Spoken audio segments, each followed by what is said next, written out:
Good to hear you back on the air. Stand by. Now, here's JP. All right, happy hump day, man. We got a freaking amazing show for you today. There's just so many good topics to get to. We got great sound, great stories to tell you. It should be a really upbeat show today. We have a lot of positive stuff to talk about. That's the good thing. So we're excited.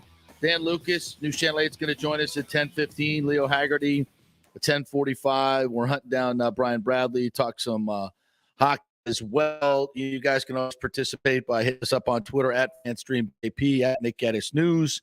Also the JP Peterson Show on Instagram. Because always watch us on Twitter and YouTube as well. Just Google the show and subscribe. What's up, Nick Gaddis? Lots of fun stories to talk about. I know. I was just telling you, it was It was a crazy night in sports. There's so much going on. Baseball's going on, hockey. You're playing basketball if you're into that sort of thing. Yeah. And lots of just unique moments in every single one of them. Yeah. The Brett Phillips moment last night was just absolutely magical.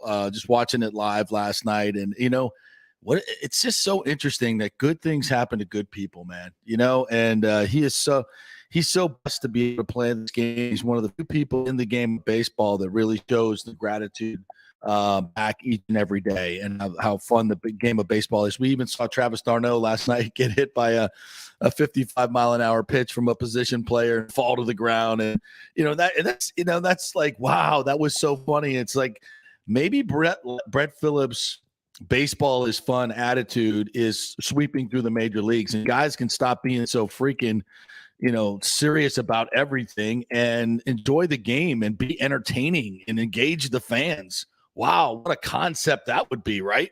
And boy, have you seen a better moment in Rays baseball than last night with the Brett Phillips situation? We're going to get into that here rather quickly. The Lightning lost last night to the Dallas Stars 1-0. But man, I thought I was watching a playoff hockey game last night. The crowd was into it in Dallas because they're on life support in terms of the playoffs. So they were desperate to get those 2 points. They played with that desperation. I thought the Lightning met their desperation for the most part in a tough situation. They didn't shoot the puck as much as they should. They've got to get more pucks on net. No question about that. But I like their fight and the fact they've given up 2 goals now in regulation in their last 3 games. That's good. So, but they lost last night 1-0. So we'll talk some hockey as well. We got animal rights activists being glued to the floor. We got female umpires in Little League getting punched in the face. We'll talk about that story. Our good friend Anthony Beck, friend of the show, just announced. Breaking news. Yeah. He will be one of the coaches in the XFL, along with Hines Ward, Terrell Buckley, Rod Woodson, Jim Haslett. They did not say what team he'll be assigned to, but we were speculating that maybe it's an Orlando team since Tampa has a USFL team. I got a text out to him. I'm not sure what he can say and when he can say it, obviously. And The Rock was just on Get Up, and he's obviously front and center, the front man for this league. And it's going to have a tie to the NFL alumni and NFL. Mm-hmm. So I'm kind of upbeat about this league as well. I know you're in bed with the USFL with Fox and everything. I want all leagues to succeed. More money all around, more opportunities for players, most importantly. I want it all to succeed. It's good that the NFL is getting involved with the XFL, but they need to get involved with all these leagues, I would think. They should get some type of we talked about this yesterday. It'd be a great chance for Kyle Trask to be quarterbacking the Tampa Bay Bandits this spring. Yeah. Instead of going through OTAs and he's going to be a third string, maybe fourth string quarterback, that would be great development. But I think that's something that's coming down the line. Yeah. No doubt. All right, so let's get it. Oh, Brian Bradley's going to join us at 10:30. Perfect. So we'll be talking some Lightning with him. Well, let's get right into the Rays then last night, and so much that went on in the game. The walk-off by Margot, Wander Franco just continues to just be – I mean, we're watching something really special right in front of our eyes. When the pressure was on in the 10th inning, ghost runner on second. Have a different feeling about that now after watching a 4.5-hour game. Let me tell you how this 4-hour game, and we go to extra innings. And did you feel a little better about having a ghost runner? When it works out in our favor, I love it. When it doesn't, I hate it. That's how this works. Situational Philosophies, huh? Still, Okay. but in my heart, it's a stupid gimmick and it needs to be erased from the game. No, it doesn't. It ended the game last night so we could watch the Lightning. So yeah. And seriously, last night, I mean, it's a 4-hour game already, bro. You how much longer do we need to go? There was like 6 people left in the freaking stadium, and there were 10 when it began. Yeah. When I told you when Manuel Margot hit that walk-off, there was nobody cheering. They were like, "Oh, yay, let's go home." Can we go now? With Trisha Whitaker's waiting for him to get around the bases to do the little interview on the field, and I'm just looking. There's not a soul left in the stadium. Not a soul. I'm watching Rich and Doug last night. Doug Wechter, Rich Hollenberg, and the post game. They're shutting off the lights behind them. Literally, since somebody was like, "Hey, they're still in the air. Put the lights back on." Yeah, I mean that was, and that's what. I'm sorry. It just, again, it's gimmicky. What does that even mean? What does that even mean? Define gimmicky. Gimmicky? You get the game over earlier so everybody can go home. We can have a resolution. Who's hurt by that? Like, who's hurt? It's just not. I don't like anything that doesn't go on a guy's away. ERA. It doesn't. It just deviates away from real baseball, situational Real baseball, where we could be there to 5 o'clock in the morning playing it. extra innings. Real baseball. Don't like it. It's ridiculous. Give me my epic games back. My epic 16 inners. Give it back to me. Well, Wander Franco just stepped up in that batter's box and just smoked one to the gap. And just, I mean, I'm not sure why you even want to pitch to him at that point. And then Bree Lau comes up. They kind of pitch around him, and Manuel Margot just rips one down the line, and that's your ball game. What do you got for me? You got the Franco one, or you got? Let's start with Brett Phillips. We'll start with Brett Phillips. Yeah. So, in case you don't know the backstory of this, little Chloe Grimes she's been battling cancer, beat it, went into remission, and then it came back. So twice times battling cancer. The Rays, through Doug Wechter set the whole thing up. He's friends with the family. And the Rays provided a chance for her to throw out the first pitch. Great job, Rays. Fantastic job. Got her whole team there to support her with signs and everything. And while Trisha Whitaker is doing the interview with Chloe, this was not pre-planned, by the way. The fact that Brett was up at the time, that was not pre-planned. The actual interview was pre-planned for a certain time in the game. He just happened to come up during the interview. And Brett Phillips is her favorite player, was the one who caught the ball when she threw out the first pitch, made a great play, by the way. And the girl's got some arm. She's got some arm now. She gives him one of her Warrior bracelets. He puts it on. I don't know if he actually promised to hit her a home run, but that would make the story even better. I think he said that this will give me good luck now. This will give me good luck now. And so when he came up with the bases loaded earlier in the game and struck out, that was not good luck, but he was saving it for this moment. That's why he was doing this. He was saving it for this moment, and here it is. First time they come on the floor, they bring us coffee. Chloe, do you know what just happened? What just happened, Chloe?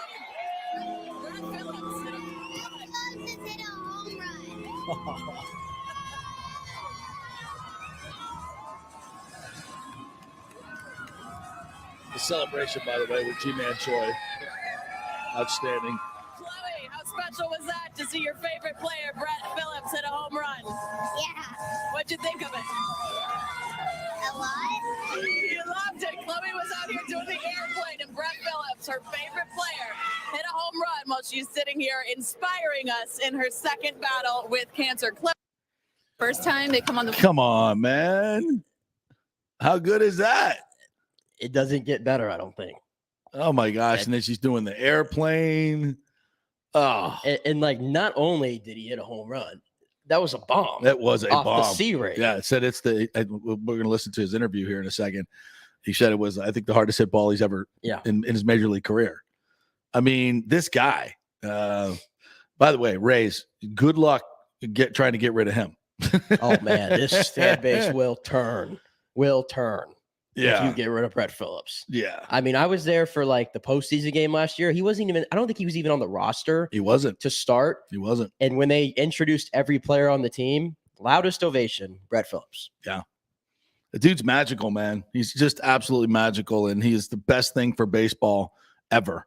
And I've seen people of course, Twitter, just, the gutter of the world. Like, oh, he's just trying to get noticed and stay on the team. And, he's grandstanding. Okay, let's play this interview. And you tell me that this stuff doesn't come from the heart from this guy. Brett, you were not aware of it at the moment, but you were part of a very magical moment for Chloe Grimes, who you met before the game. She's battling cancer for a second time. You hit a home run while she was doing a live interview talking about battling cancer, and she gave you her wristband before the game, and you said it will bring me good luck. How does that sound, knowing that happened? Usually, that's tough. I'm not at loss of words, but I had the chance to meet Chloe for the first time, and she's battling cancer, and she brought me these gifts. She wrote my name on a softball, and Chloe, you're an inspiration. Like, holy cow. I think that's the hardest ball I've hit in my career, and I'm praying for you guys, and just unbelievable what they're going through, and I hope I can meet Chloe again in the future, and what an inspiration, the energy she brought. And she gave me a wristband. It says rally for Chloe, our princess. And again, what an inspiration. I'm praying for you, Chloe, and your family. You're really cool, and that homer was for you. I was going to say, Brett, what was your conversation like with her before the game? You watched her throw out that first pitch. She's got a cannon of an arm, too. Cannon. Again, you would never know she's battling cancer. Just the joy and energy she brought. I mean, perspective for me each and every day. So sorry. I mean, it's tough, but it puts my career in perspective, and how I come out here every day and treat everyone with love and respect. And, Chloe, you add to the story, and, I appreciate you. So. Yeah, that's a guy in tears, understanding where his place is in the world and what baseball can mean to other people. I mean, this is a girl that's battling cancer for the second time, and I'm sure the good days are few and far between when you're going through chemo, and to be able to do this and have a story for life. I mean, this is a moment she will never forget. It's just special. This is the best of what baseball and sports can be. Yeah, it like when I see things like this where like all the things align, like I know everybody's not religious, I understand, but when I see things like this, it's like it always feels to me like there's a little divine intervention going on. Yeah, it really does, and I don't know what else to say about it. It's just a great moment in baseball. It probably is going to be the moment of the year, if I guess, already 5 games in. I don't think you could top it. And here we are 2 days in a row.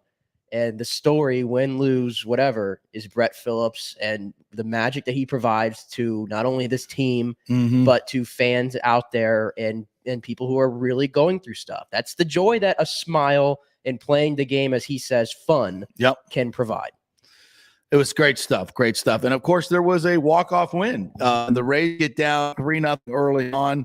Tommy Romero, who comes up for the minor leagues, his first start, hasn't really had a whole lot of even experience in the minor leagues. I think he only had, 12 starts at AAA last year, whatever. A lot of promise. And I'm watching him in the first inning. I'm like, wow, this is not good. He's got low 90s, 89 mile an hour fastball that's going over the middle of the plate. The much talked about slider is not moving. I don't know if he was nervous or what the situation was. Probably it's his first start. I get it, but his stuff was not good. He'll have better days. Yeah, let's hope better so. Days in the show. He will. And I put that on Twitter. Like, this guy's, this fastball is low velo. There's no movement on it. I'm like, this stuff is not major league stuff right now. I don't know if he's nervous or whatever, but this is not good. And kaboom, a 3-run homer. It's this pitching staff right now is just not very good. With Garza comes in and gives up a bomb. It's just not very good right now. And as you mentioned before the show, the bullpen's already taxed. Yeah, it's not great for the Rays. That's not taking anything away from the Athletics either, because, credit to them. They've come in here, no expectations this year. Yeah. And they're hitting the cover off the baseball. I think Seth Brown got on base, 3 or 4 more times yesterday. He can play. he's a pretty good player that's replacing Matt Olson in that lineup. So, yeah, you have to give them credit. Every single pitcher the Rays have put in there against the A's has gotten shelled so far. Yeah. Every single one of them. Yeah, it's but I mean, you look at the injuries on this team, and we talk about every year they'll be fine, they'll replace the bullpen. Will they? Is this bullpen good enough? And I don't know. I mean, right now it doesn't look like it is. And again, just a huge question mark. Why the hell are you trading for an infielder when you're giving away Austin Meadows and not arms? It's just crazy. It's bizarre. And it is. And I almost feel like you have to almost. But you can't say that. You cannot criticize the Rays, because if you criticize the Rays, you're like, oh man, dude, you fired sportscasters criticizing the Rays and they get more wins. It's like, have they done everything right? You're not allowed to criticize the Rays. Am I going to get kicked off Twitter for criticizing Eric Neander? Oh my God. Hey, I mean, I had a moment yesterday in that game too, where I was a little watching and I was like, are we really doing this right now? And I think the one I texted you right away. When G-Man Choi comes out of the game after, well, make your case. G-Man Choi is 3 for 3 in the game. He's a triple shy of the cycle. That's not really the point. I don't care if he gets the cycle or not. The point is he's 3 for 3. His other one was he got on base, I believe, with a walk. Yeah. So basically he's been on base four times. He's smoking hot. He's smoking hot in that lineup. He comes up in the 7th inning. The Rays have now blown the lead. Yep. We have a runner in scoring position. I'm sorry, but I don't care that there's a lefty on the mound. Sidearm and lefty. I know that Brandon Lau, 2 batters earlier, got fooled pretty good by that same lefty and had no shot. And Kevin Cash probably watched that and said, oh, I can't put another lefty up here against this guy. Fair.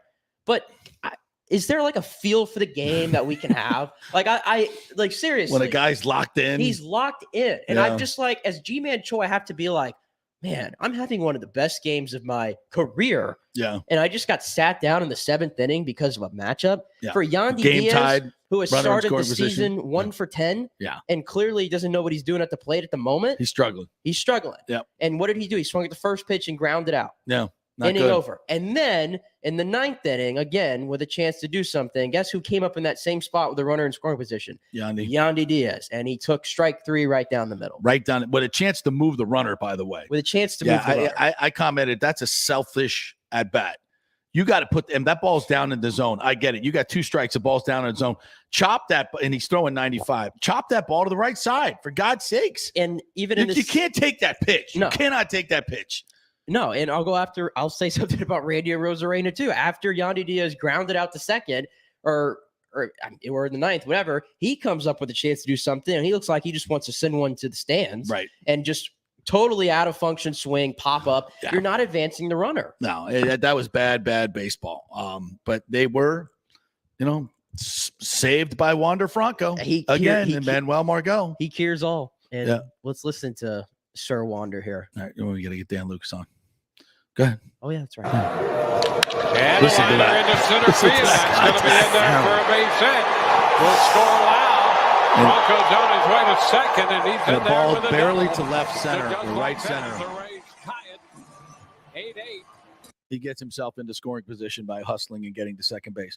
95% of players in this league do not get to second base there. He's hustling right out of the box, and he's at second base and that's a huge play. So it's game-winning play right there. All right, quick break. When we come back, we're going to chat with Dan Lucas, News Channel 8, talk about I bet they'll be doing a little story on Brett Phillips and Chloe Grimes today. We'll chat with the great Dan Lucas when we come back.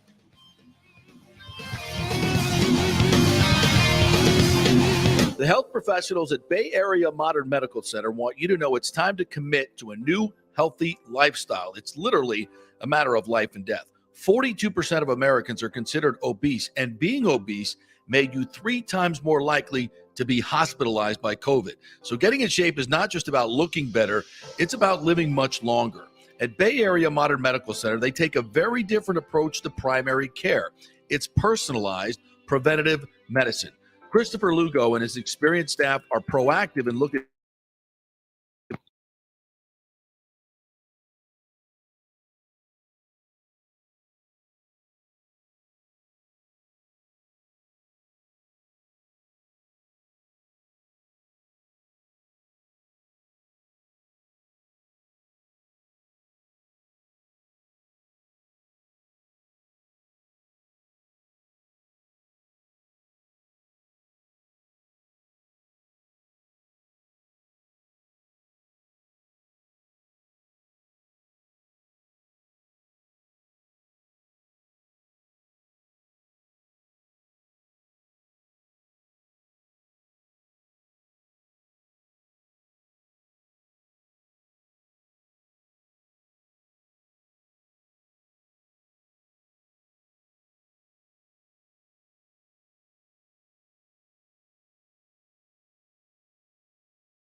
of its value towards a new purchase.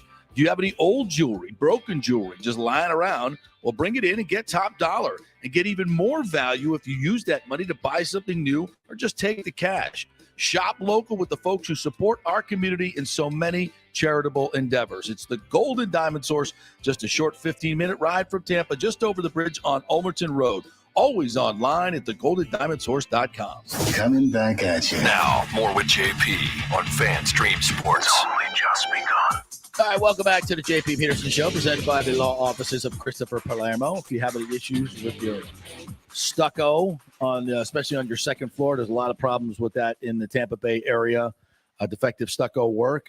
Call the great Christopher Palermo. He will help you out. He is an expert in the field, has recovered millions for his clients. Go to PalermoPA.com for more information. All right, let's check in with our good friend Dan Lucas, Channel 8 Sports. What's up, my friend? How are you? JP, how are you today? I'm just waking up to, after one of the great sports stories that we've seen in quite some time last night around these parts. And I just think it's, these moments are rare. And even if you didn't watch the Rays game last night, you heard about it. People are talking about it. It's awesome. It's awesome. Yeah, I said, I tweeted out, I said the Rays should produce a 30-second spot right now. For all, for your Instagram, social media, and TV, put it all over and say the magic of Rays baseball. You never know what's going to happen if you go to the park, and just tell that whole story in pictures and sound. And that would be the best advertisement they could have for getting people to the ballpark. They won't do it, and they won't. I would have him on every show today. I would have him live at Channel 8 every morning show. Brett Phillips, everything. Of course, they won't do that. They don't market their players, but this is a fantastic moment, and it's a great opportunity to really show people what baseball can bring you. It's not just about the game. It's sports fans. If you're a sports fan, you watch a lot of sports. Yeah. Sometimes, hopefully you get to attend as many games as you can. But I don't. For whatever reason, baseball offers the most poetic. Yeah. Really of all sports, and in a span of 24 hours, Brett Phillips was just in the spotlight. And you go back 2 nights ago, the team's getting pounded in a terrible game, and Rays fans were giddy because Brett Phillips came in and stole the show, and so then you chalk it up as a loss, but you felt good for whatever reason. And we come into last night, and you can't even just put words on it what you saw, and it was the way it played out. We kind of got the backstory. They interviewed the young girl, Chloe, who's just a beautiful young lady, and her mother and her teammates, her softball teammates. You go back and you see the first pitch with Brett Phillips. You go back, the hug, her handing him the bracelet. The story was perfect there. Yeah. Yeah. And then to have the moment take place, the home run take place during the interview, almost makes you start talking to your own family about things like the divine intervention. Yeah. And it's one of those things that pause, no matter what you're doing, no matter how you're grinding, if you're having a good day or a bad day, just makes you pause and have some perspective. Yeah. At a time when not many of us have perspective. No. It's just a bad time for the world. Yeah. You need it gave everybody 5 minutes, an hour, or all night. Stop. Yeah. And it's emotional. You can't not be emotional. Yeah. And so we're all going to take away whatever we take away.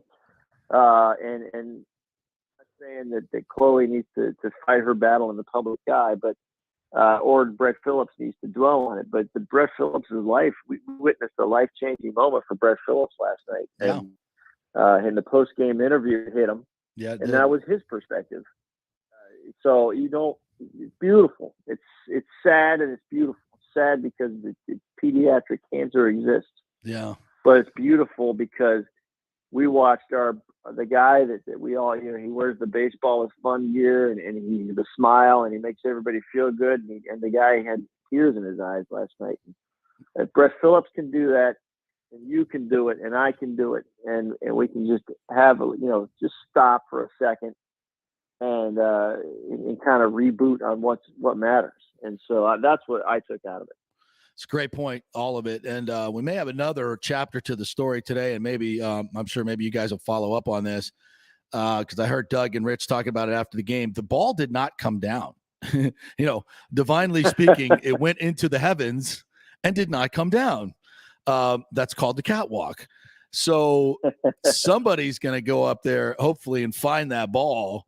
And then I'm pretty sure – I don't need to be the PR marketing director here for the Rays, but somebody needs to get Brett Phillips to sign that ball and give it to her before tonight's game or another game where she can throw out the first pitch again. Just saying, probably might be a good moment, right? Absolutely, I think so. Or but it's by the way, this is a national story now. And get that ball. Let's have somebody with a couple of dollars auction it, and let's contribute. And it's not. And also, let's get the spotlight on pediatric cancer in some fashion too. Where Chloe can now stand for everyone who's in this fight. So she's, she now plays a role.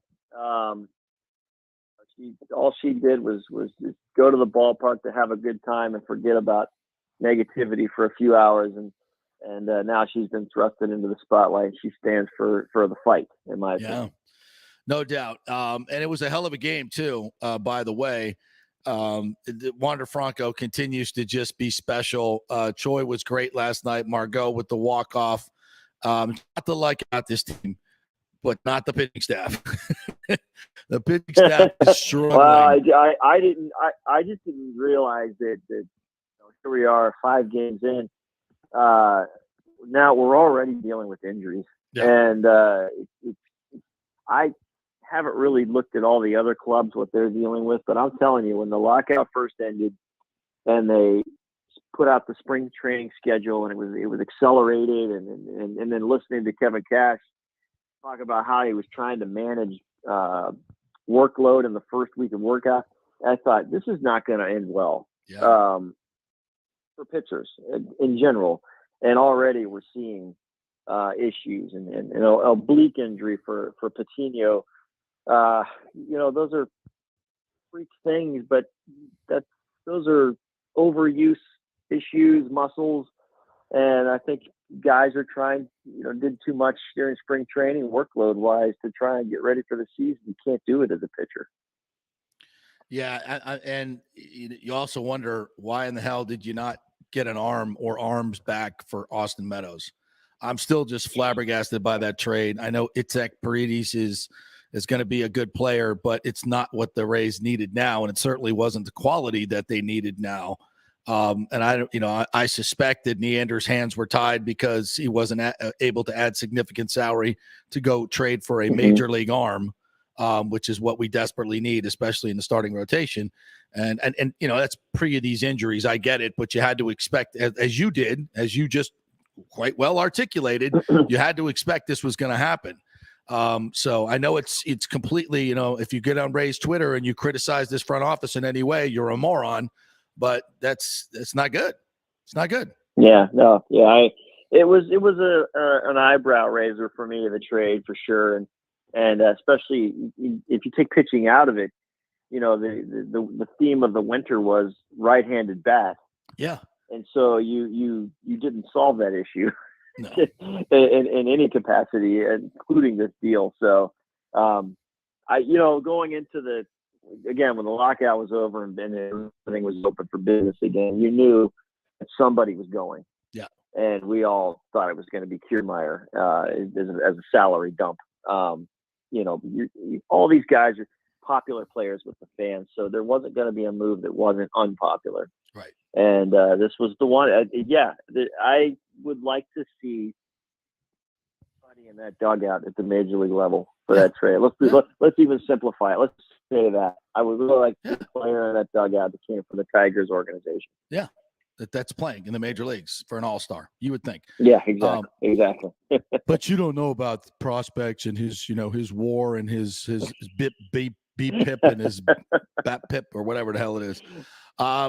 So, but the positive news is Wander Franco is just. I mean, I expect him. Remember when you used to watch Tony Gwynn or Rod Carew hit the baseball? I mean, you just marveled how the barrel got to the ball every single time, no matter where the pitch was. That's what this kid does, man. He just barrels it up and hits it hard every freaking time. And the energy and the ferocity and the passion at which he plays this game just excites me to no end. I mean, I don't think people know this, but that ball he hit last night in extra innings, 99% of major leaguers are still on first base. He busts his ass getting out of that box, and with his speed and he's at second base, and that's the game-winning play right there. And it's a credit to the Rays scouting and organization to locate and get this guy into the organization. And so I hope MLB sees this guy for what he is and it's him for MLB. Yeah. Because he's not going to get that kind of attention. If Franco were doing what he's doing right now for the Angels, or you don't even have to be on the biggest clubs, but he would be a star. And he's a star here, but he's not a star in the game yet. He should be. Yeah, no question about it. All right, your thoughts on the Lightning right now? Lost last night at Dallas, but they're playing better defense. Do you think they have the jam to go deep into these playoffs? Well, it was a heck of a hockey game last night. Yeah, it really was. It looked like a playoff game to me. With the final score 1-0 with the checking and the hitting, and the Lightning have now gone 2 games without ridiculous passes that result in these odd man. Yeah. And so that's a good sign for me. But I'm telling you, overall right now, I'm just worried. And, the results will be what they are going into the stretch. And, yes, I do think teams can flip a switch to a point in the postseason.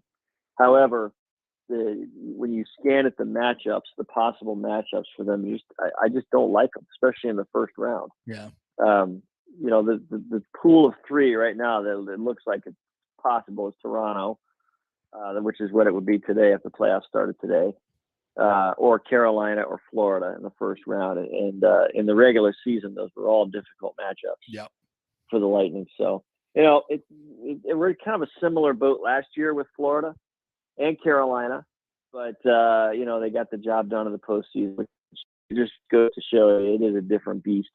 But certain parts of the Lightning game, like the power play struggling, and the turnovers as of late need to change if they're going to get through a 7-game series, because those are glaring issues that will be exploited in the postseason. So I'm a little bit concerned. I'm glad to hear John Cooper Sunday night after the big win over Buffalo say that we're going to see a little bit more Brian Elliott here coming up, because Bazzi, to me, and trust me, I can't even skate, so I never played the game, but I think Bazzi's gassed. And just think of how the starts this guy's made in the past 3 years. And if you take the elite goaltenders, the group that he's a part of, 3 or 4 goalies, he's probably played 60 more games than them. Yeah. Over the span of 3 years, almost I'd say 3/4 of a season more than the next best goaltenders. And anytime you've seen a hockey team go for repeats and three-peats, the Penguins went through this, the Red Wings went through this in past decades, it gets harder and harder for that reason alone, the fatigue factor of playing so much hockey. I think Bazzi needs a break. I think he does, and I hope Cooper gives it to him. Yeah, he does indeed. All right, partner. Good stuff as always. Appreciate you getting up with us. Guess you're heading over to the Bucks, and we'll also be watching tonight. You guys will have the whole Brett Phillips story, I'm sure, in more detail. Find out about that ball. See where that ball is Yeah. still in the heavens. I got the lovely and talented Melissa Marino is covering Brett Phillips yes. today. So I hope she goes up. I hope she goes up and gets that baseball. That would be. I'm gonna text her and say, go get that ball. Tell him you need to get into the catwalk. Somebody that'd be awesome. Don't wear your heels, by the way. Do not wear your heels. Bad idea. Yeah. Steel-toed shoes, please. Yes, and a parachute. All right, great job, Luke. We'll talk to you down the road. All right, we will take a quick break. When we come back, Brian Bradley's going to join us. We'll talk some more hockey. Leo Haggerty coming up a little bit later on. We'll talk Bucks. We got a big show for you. Lots of great stories to get to. Tons of stuff coming your way. Stay with us. The Emily Collection has some great, unique pieces. It's designed to be affordable, unique, stylish gold and diamond jewelry. The Julieve Collection is Julie and Steve Weintraub's exclusive, one-of-a-kind, award-winning collection of the world's finest diamonds and rare fine gemstone jewelry. Don't forget, they have 0% financing and the Diamond Savings Account, where your diamond never loses its value. You can upgrade at any time and get 100% of its value towards a new purchase. Do you have any old jewelry, broken jewelry, just lying around? Well, bring it in and get top dollar and get even more value if you use that money to buy something new or just take the cash. Shop local with the folks who support our community in so many charitable endeavors. It's the Golden Diamond Source, just a short 15-minute ride from Tampa.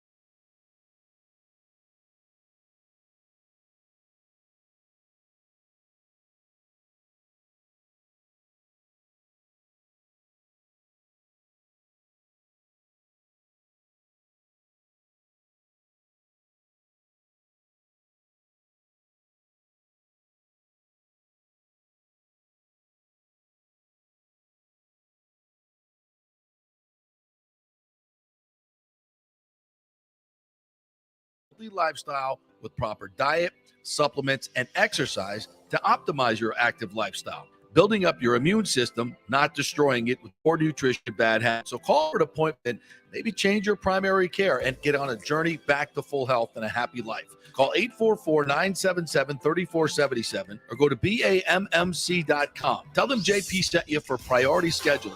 844-977-3477 or go to BAMMC.com.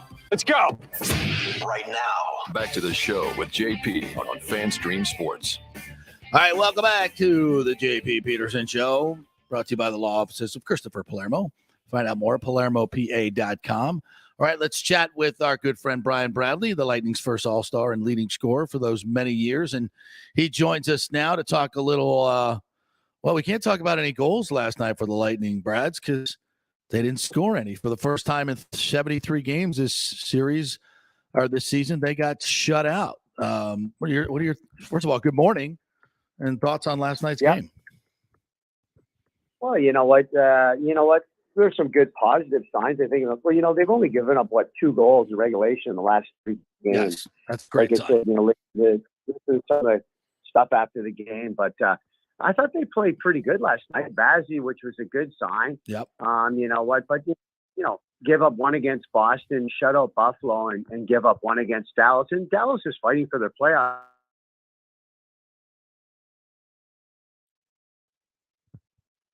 Stand by. We may have lost. We'll get Brad's back on. Just give him a call live on the air here. That's a little power hit there. A little something. Oh, what the heck happened just there? But that's technology. No, you can blame me on that one. That was you? I was typing something here, and I hit my power button here, Oh. and my screen went black. So that's me. All right. Let me get Brian back real quick. No worries. Yeah, I didn't realize it'd been 73 games since third time in 73 games this season they've been shut out. So I was wrong. Their playoff magic number to clinch is now still 2 after last night. We got him back.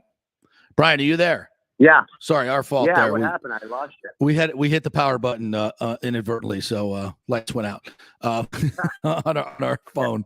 Anyway, you were saying that defensively they look great last night, and one good thing we haven't seen in the last 3 games is a ton of odd man rushes, which was really, really plaguing this team.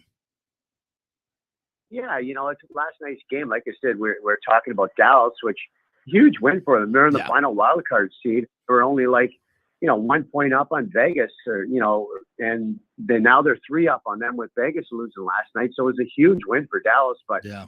I mean, these are playing games right now. 1-0. Look, we lost to Boston 2-1. Buffalo we shut out, and we lost 1-0 to Dallas yesterday.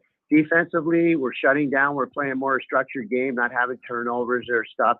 I mean, I'd like to see us get better on the power play. That's for sure. We had some chances. Yep. Just wasn't good enough. We're 0 for 3, but I think an area we got to improve on is, we're always trying to score goals because, if the Lightning, if Vazzy only gives up 1 or 2 goals a game, we're going to win most of those games. Exactly. But 5-on-5, I think 5-on-5, we've got to be a lot better. I mean, I thought we were just played okay last night in the last few games. We've got to start to generate chances and, going to the net and making stuff happen 5-on-5 because you just can't rely on your power play all the time to win. So there are some positive signs. I mean, we got 9 games to go. We got a game against Anaheim and Winnipeg this weekend, and both those teams are not in the playoffs. So like Winnipeg, I mean, they got 81. They're not going to make it. They're too far back now. So let's be realistic. We need to win both of these games. And the good news, JP, is when we're talking about the Lightning last night, Boston lost 4-2 to St. Louis, and Toronto, they lost, I think, 5-2 to the Buffalo Sabres at home. So those are good. For us, that was good because it keeps us right in time. Guess who we play next Thursday? The Toronto Maple Leafs. Yep. And, that could be a game where it's a 4-pointer where we could go into the 2 slot with a couple wins here. So, hey, it wasn't what we wanted, but defensively, I thought we're playing more like playoff hockey. And you know what? We only got 9 games left with a couple games this week, but we've got to be ready to go. Like, we can't take it for granted, Anaheim or Winnipeg. So those would be tough games. Yeah, and I'm not worried about this team scoring. Are you? I mean, it's going to come. I mean, I might be a little worried about the power play. It's just become really stale. I think we're 3 for the last 22 now on the power play. It's ranked 15th in the league, probably lower now. What's going on with the power play? What do you see? Well, they're getting their chances. I mean, the one power play I thought wasn't a great power play. Maybe the second one, I think, or third. But the one power play, they moved it around really well, had some chances. But like I said, keep it simple. You know what I mean?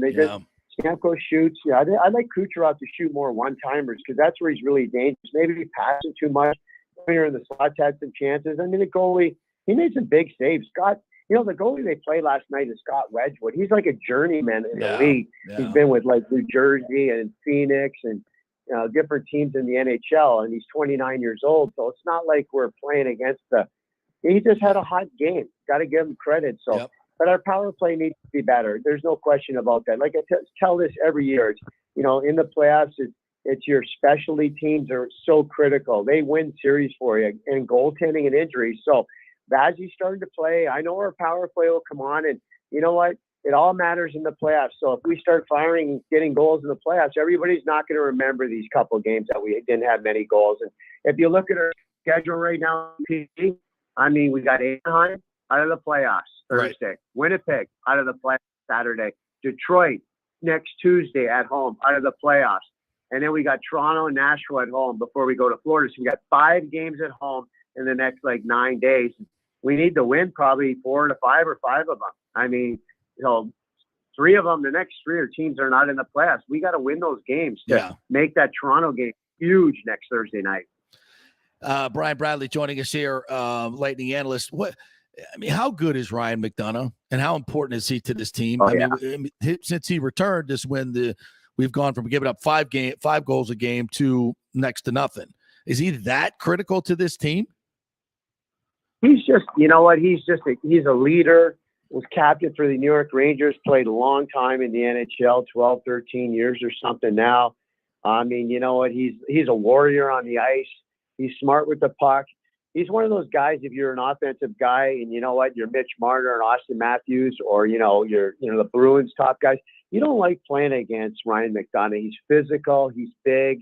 He's intimidating. He makes smart plays. He's not going to put up a lot of points or score goals like Hedman, but that's not his job. But you know what? Mm-hmm. Every team in the NHL, you need a guy like that. We've got Hedman because he's a Norris Trophy winner. But you know what? You also have to have shutdown guys to win Stanley Cups. And Ryan McDonagh, he's amazing at that. So him and Stamkos and Hedman are probably leaders in the locker room. And you know what?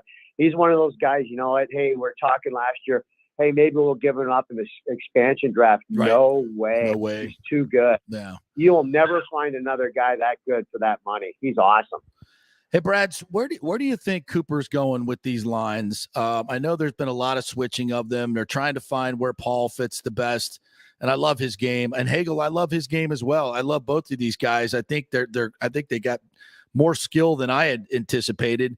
It just doesn't feel like they've figured the fit yet for either one of them. And I heard some quotes from Hagel saying how hard it's been for him to kind of mesh in. He's a young kid. And I think he was just a little overwhelmed coming to a team where, that's a 2-time Cup champion. You feel like you got to go out there and, and be, Gretzky every night to earn your stripes. And it's not that way. But just talk a little bit about how, transition when you get traded and where these lines are going and what do you think the best fits are? Well, I mean, they're all trying to find different line combinations that are clicking. And you know what? You get traded, and he's a young kid. He's 23 years old. He's got like 24 or 5 goals now. So he's having a great year for, being in the league. But, like I said, our biggest problem as of late, we've had 2 problems going in. And one was goaltending. Vazzy wasn't really playing. And, good. Elliott came in, had a shutout. But Vazzy started to find his game now, which is a great sign. But the other problem is we haven't been scoring. And it's not just Hagel or this. It's Point, Stamkos not as much, Kucherov. When your top guys aren't putting that puck in their net, Cirelli, I like to see Cirelli pick it up too. I mean, anytime I talk about some of the big scorers, I like Cirelli in that lineup. He can produce, he can play. He's a shutdown guy, but he's there to score some goals too. So I think they're trying to, hey, when things aren't going well and your team's not scoring goals, you got to move guys around to see if you can find something that might click or might not. Yeah. I think Coach John Cooper's trying to do that because he's not going to change the lines, JP, if guys are scoring. And, Plothead's got 1 goal in his last 27 games. So everybody's kind of went dry on goal scoring. And, you're trying to just say, hey, maybe we'll move guys around to see what it's like. So at the end of the day, they'll probably go back to their combinations down the stretch run where they had in the playoffs. And, but I do like that line. I still like the third line with Ross Colton and the 2 new guys. They've been great. You know what I mean? So Brandon Hegg and, Nick Paul. Keep those I think guys they together. played really well. Yeah. They're skate and, Nick Paul, that was a good fight against Jamie Benn last night. Oh, that's He's right. tough. Yeah. Forgot about that. Jamie Benn's let me tell you something. Jamie Benn can fight with the best of them in the NHL. And he stood in there with him, it was give and take a little bit, but you know what? When you fight Jamie Benn, you're fighting a heavyweight right there. He can hurt you. So I give him credit, and it takes the pressure off Maroon, where Maroon doesn't have to do that game in, game out. So, but we all have to be better. I think Corey Perry hadn't scored. The fourth line hasn't scored much lately. It's everybody up front hasn't got a lot of goals. I hate to mention this, but the stinking Panthers won their 8th straight game last night. Huberdeau scored in overtime. This team is on a roll, but I still, until they win a playoff series, any playoff series in the aughts, they haven't won one this century. What can you say about them? What can you say about them? I mean, they're scoring a lot of goals. They got great fight. They come back and win last night against Anaheim, but I'm not that impressed until they do something. Am I wrong? Well, no, you know what? You got to give them credit. I mean, they're playing really well. Huberdeau scores goals, and the team's having a terrific season. I mean, look, they're in first place in the Eastern Conference with 110 points now. I mean, they're ahead of Carolina. Carolina beat the Rangers last night, so it looks like Florida's going to finish 1. But let's talk about this for a second. Remember 4 years ago when we were the best team in the NHL, what happened in the first round? Squat. Out. We lost 4 straight to Columbus. 1 versus 8. So you don't know what happens in the playoffs. The regular season, that's great. But you know what? Like you said, they haven't won a playoff series since 1996 when I was playing. That's a long time. It's not that long ago. I'm just throwing it out there. Just kidding. But no, you know what? It doesn't matter once you're in the playoffs. 1 versus 8, anything can happen in a playoff series where the goalie gets hot. So we all know what happened to the Lightning when Columbus beat us 3 or 4 years ago. That was just devastating for the organization. No one expected that to ever happen. And you know what? Florida's going to have to go in against a top-end team. And you know what? The East is going to be tough. It doesn't matter who plays who. Boston plays Toronto. We play Toronto. Florida plays Washington. Florida plays Boston. Do you think that's going to be easy? No way. Hell no. Those are two hard buildings to plan. Washington and Boston are like going into a lion's den and getting it's crazy in those buildings. If you've never been to a game up there for playoffs, it's unbelievable to go up there and see. No, I've covered a game up there for Washington when the Washington and Bolts played. I think it was back in the 2004 run. And it's and I watched them play last night. Ovechkin and what they score 8 goals last night, 7-8 goals against Philly. I do.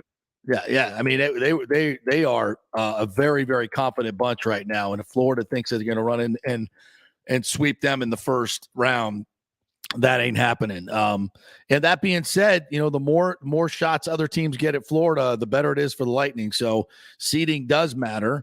And, as you pointed out, get these points this week and let's get rolling. Let's get rolling, right?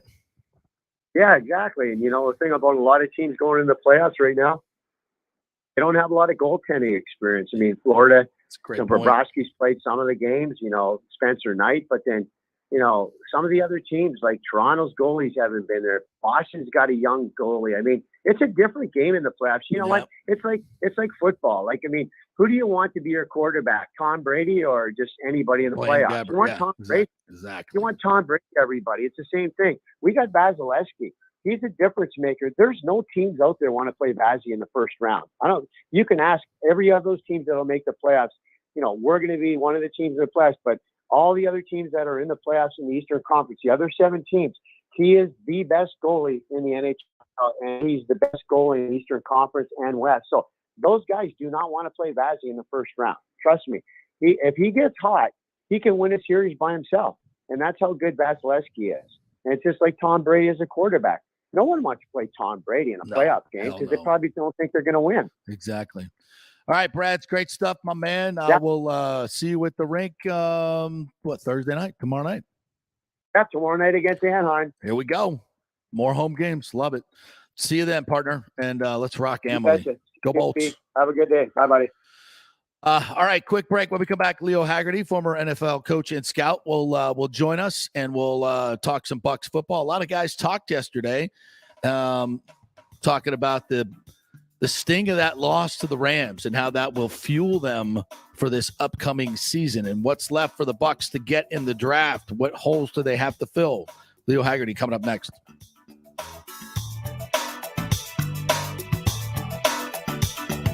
The world economy is in chaos and mortgage rates are going to go higher in the next few months. Meanwhile, home values are up 24% in some neighborhoods of Tampa Bay. Do not miss this opportunity to refinance your home. Get some much-needed cash to handle skyrocketing inflation and fill up your car. Contact Scott Fitzgerald at American Mortgage Services. Even if you've recently refinanced, Scott can make the deal work because he charges no lender fees like the big boys do. He will also shop your loan around to dozens of lenders and get the best rates and terms. Let them compete for your business. The big banks charge huge lending fees. Customer service is simply a phone number with endless wait times. Scott is local and will personally take your call. Here's his cell phone.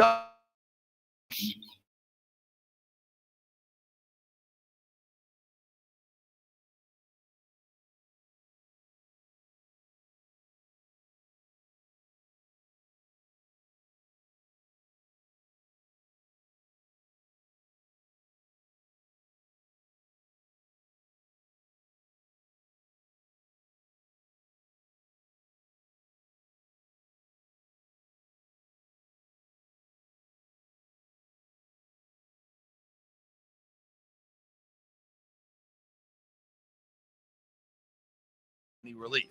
That's very common here in Florida. So call the law offices of Christopher Palermo. They can help you. Call 813-221-5636. That's 813-221-5636. He's recovered millions for his clients. The law offices of Christopher Palermo at PalermoPA.com. Ladies and gentlemen, let's rock. This is FanStream Sports with JP.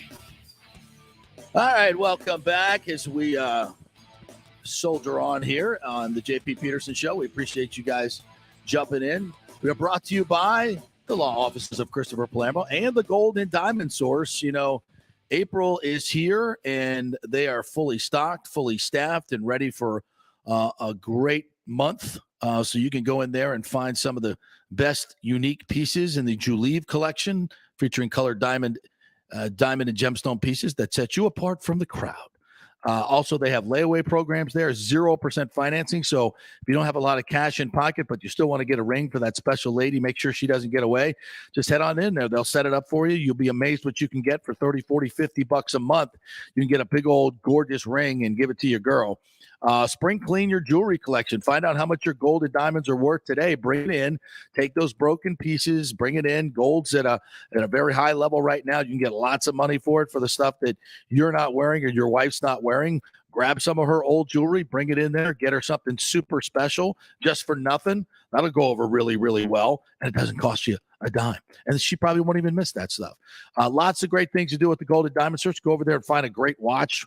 They've got obviously gorgeous brand new watches, but some gently used watches at great prices. It's all there for you. It's the Gold and Diamond Source, 3800 Almerton Road, always online at thegoldendiamondsource.com. All right, let's check in with our buddy Leo Haggerty from Amped Up Sports, former NFL scout and turned journalist, covers all things Tampa Bay sports. What's up, my friend? How are you?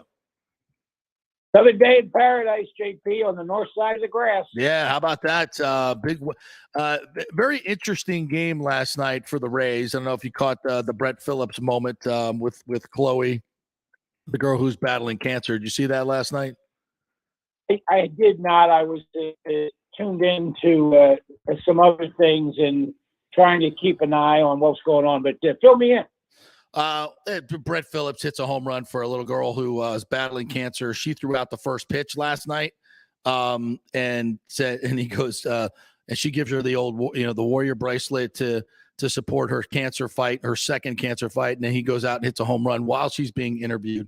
It was awesome. It's one of those magical moments in sports, no doubt about it.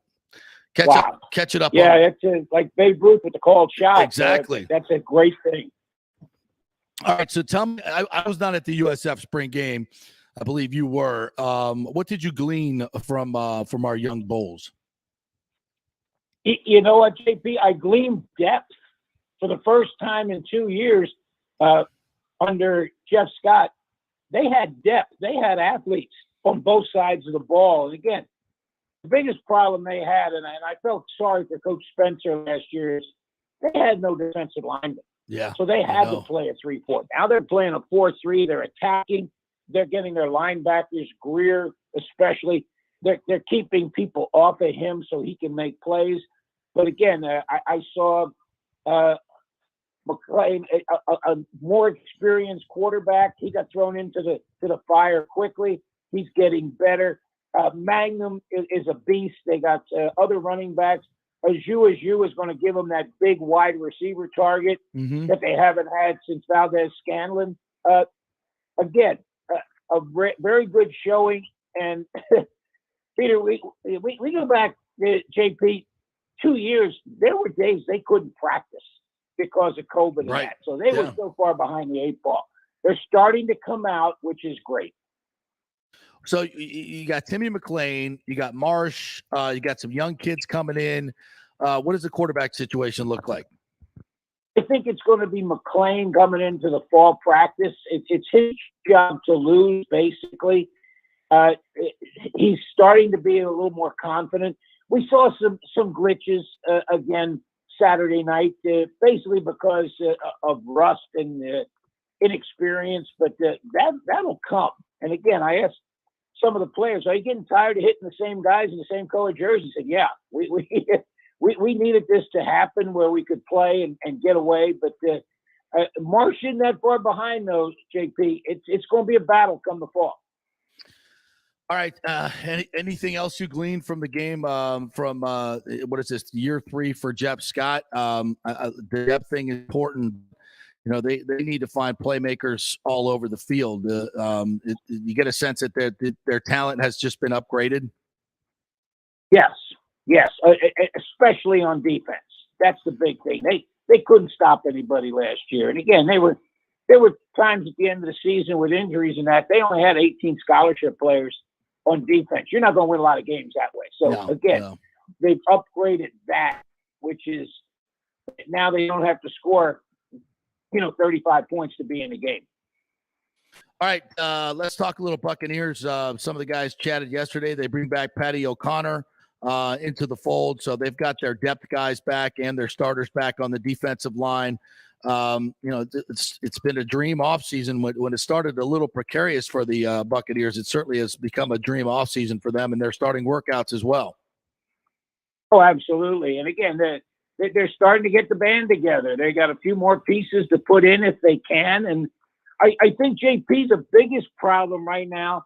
And everybody says, well, money in the cap. Well, they got to figure out what Gronk's going to do. They got to keep money for him until he decides whether he's coming or not. So, again, they're trying to do some magic with the cap so they can get people in and still have money to pay Gronk if he still wants to play.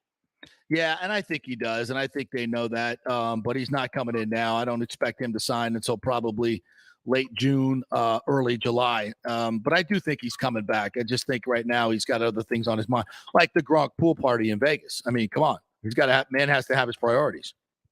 Absolutely. And you know what, JP?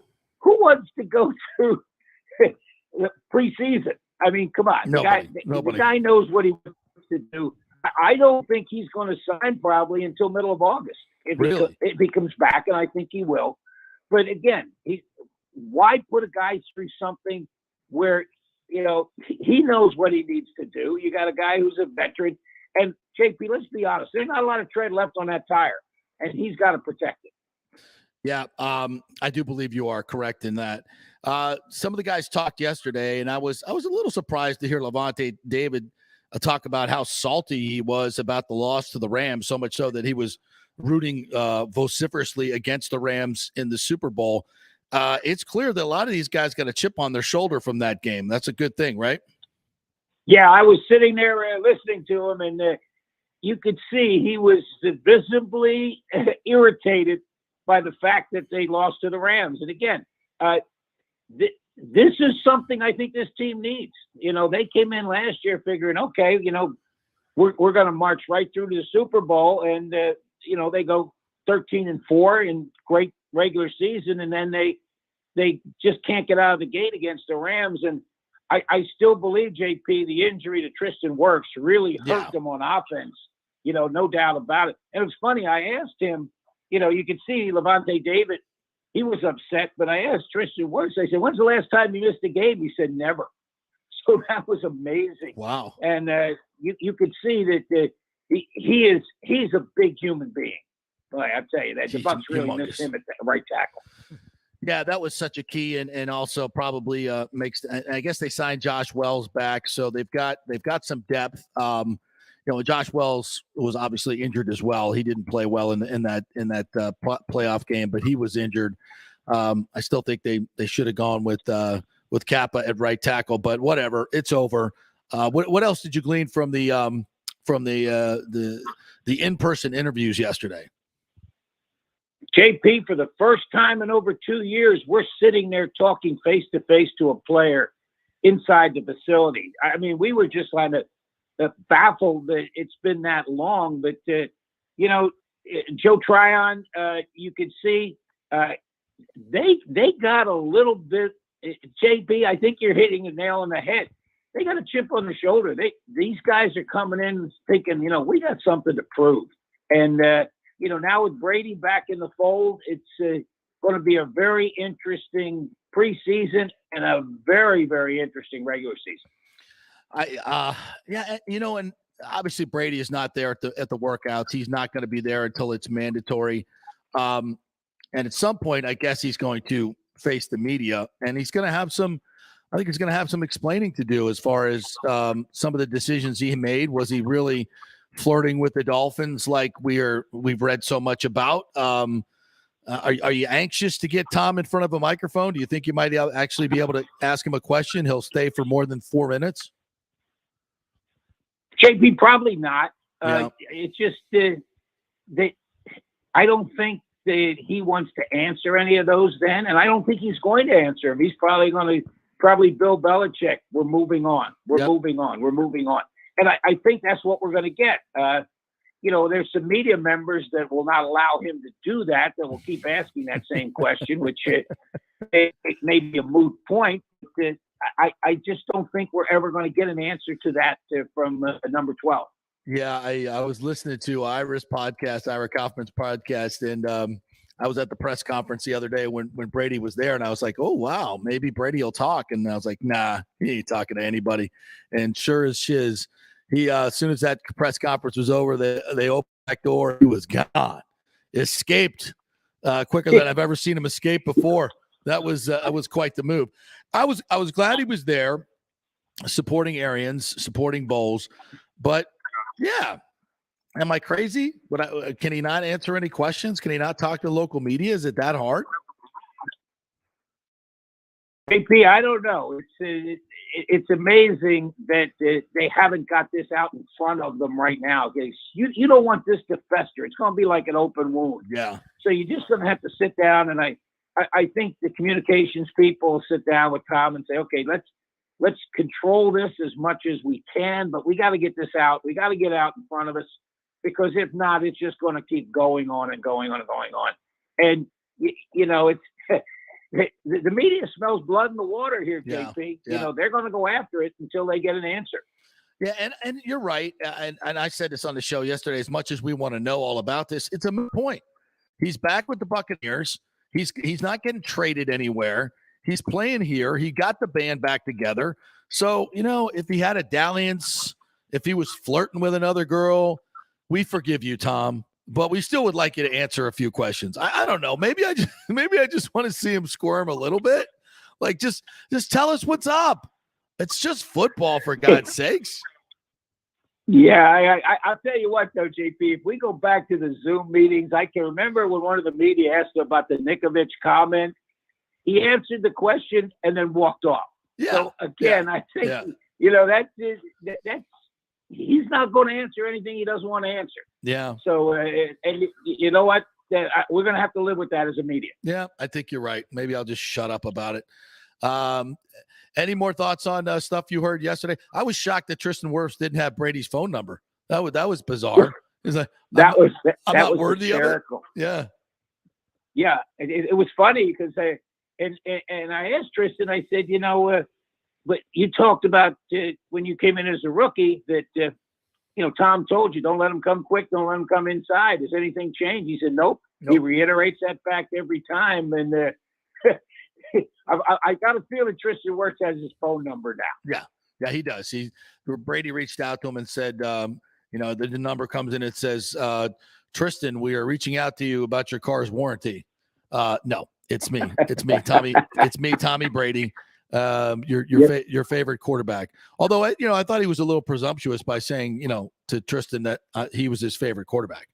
So I don't know. He may have had somebody in Pee Wee League or high school. You never know. All right. Any other thoughts on your Bolts last night, losing 1-0 to the Dallas Stars? Tired team, JP. You can see it. And I'll tell you what's interesting now. Dallas played like a desperate team because they needed the 2 points. Yep. They are taking away, and I've seen this in the last couple of games, that they're taking away time and space from the Bolts. They are attacking the puck. They haven't seen that from a lot of teams. Now, Dallas last night, again, they attacked the puck because they didn't want to let the Lightning get as many shots on goal. I mean, there was a graphic at the end of the game saying they're averaging close to 70 shot attempts. They were only at 32, 33. Yeah. So, again, they didn't get a lot of shots on goal. The good news is, defensively, they played well. And again, Vasilevsky had another great night. They probably deserved to get a point, but they're just in a phase right now, JP, where the puck isn't going in the net, and they have that happen, and they got 9 games to figure it out. They're going to get Vasilevsky some rest, but the team, and again, JP, they're looking at it, goes, okay, the worst thing that's going to happen is we're going to finish 4th. It's not like we're fighting for our playoff lives. And the mentality, I think, is just let's get to the playoffs so we can start. Yeah, I don't think there's any question about that. I think they probably need to get on a little bit of a scoring run here just to get their confidence back, but they're looking forward to the playoffs. And I do think seeding matters. Florida's red hot right now. They've won 8 in a row. I don't really want to see them in the first round, but I think eventually you're going to have to play them. And they have to prove themselves in the playoffs. They haven't won a playoff series since '96. So they look to be a great team. They got 110 points, good on them. But, playoffs are a different deal, as the Lightning have found out themselves. Yeah, and again, they still have a goalie question mark in the playoffs. That's right. Bobrovsky has he has his games. And again, JP, I said this the other day on Peter Blake's show after I followed your great segment that name me one team in the East that says, "Boy, I hope I get the Lightning." Exactly. I don't think anybody wants to. No. No, and the Lightning have to feel that way. It's like bide your time to the playoffs, get in, and then as we've known them to do, flip that switch. I know this is a different team, but it's still got the core, and I just can't imagine them not answering the bell in the playoffs. I think it's going to happen. Doesn't mean they're going to win three in a row, but I think they can make a deep run, and we'll see what happens. Absolutely, and again, the big thing now, JP, is get everybody healthy.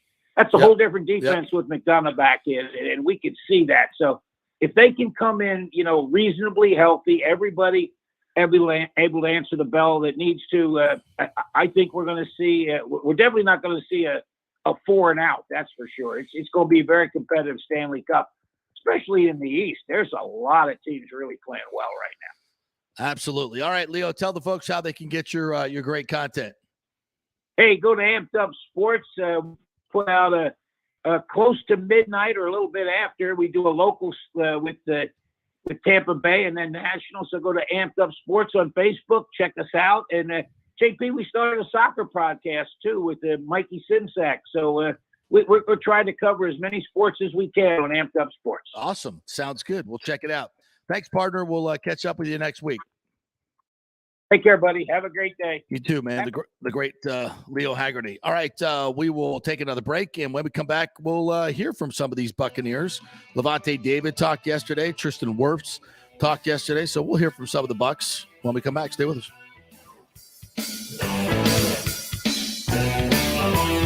March Madness has come to the Gold and Diamond Source. Did you know the Aquamarine is the birthstone of the month, and the Emily collection has some great unique pieces. It's designed to be affordable, unique, stylish gold and diamond jewelry. The Juliet collection is Julie and Steve Weintraub's exclusive, one-of-a-kind, award-winning collection of the world's finest diamonds and rare fine gemstone jewelry.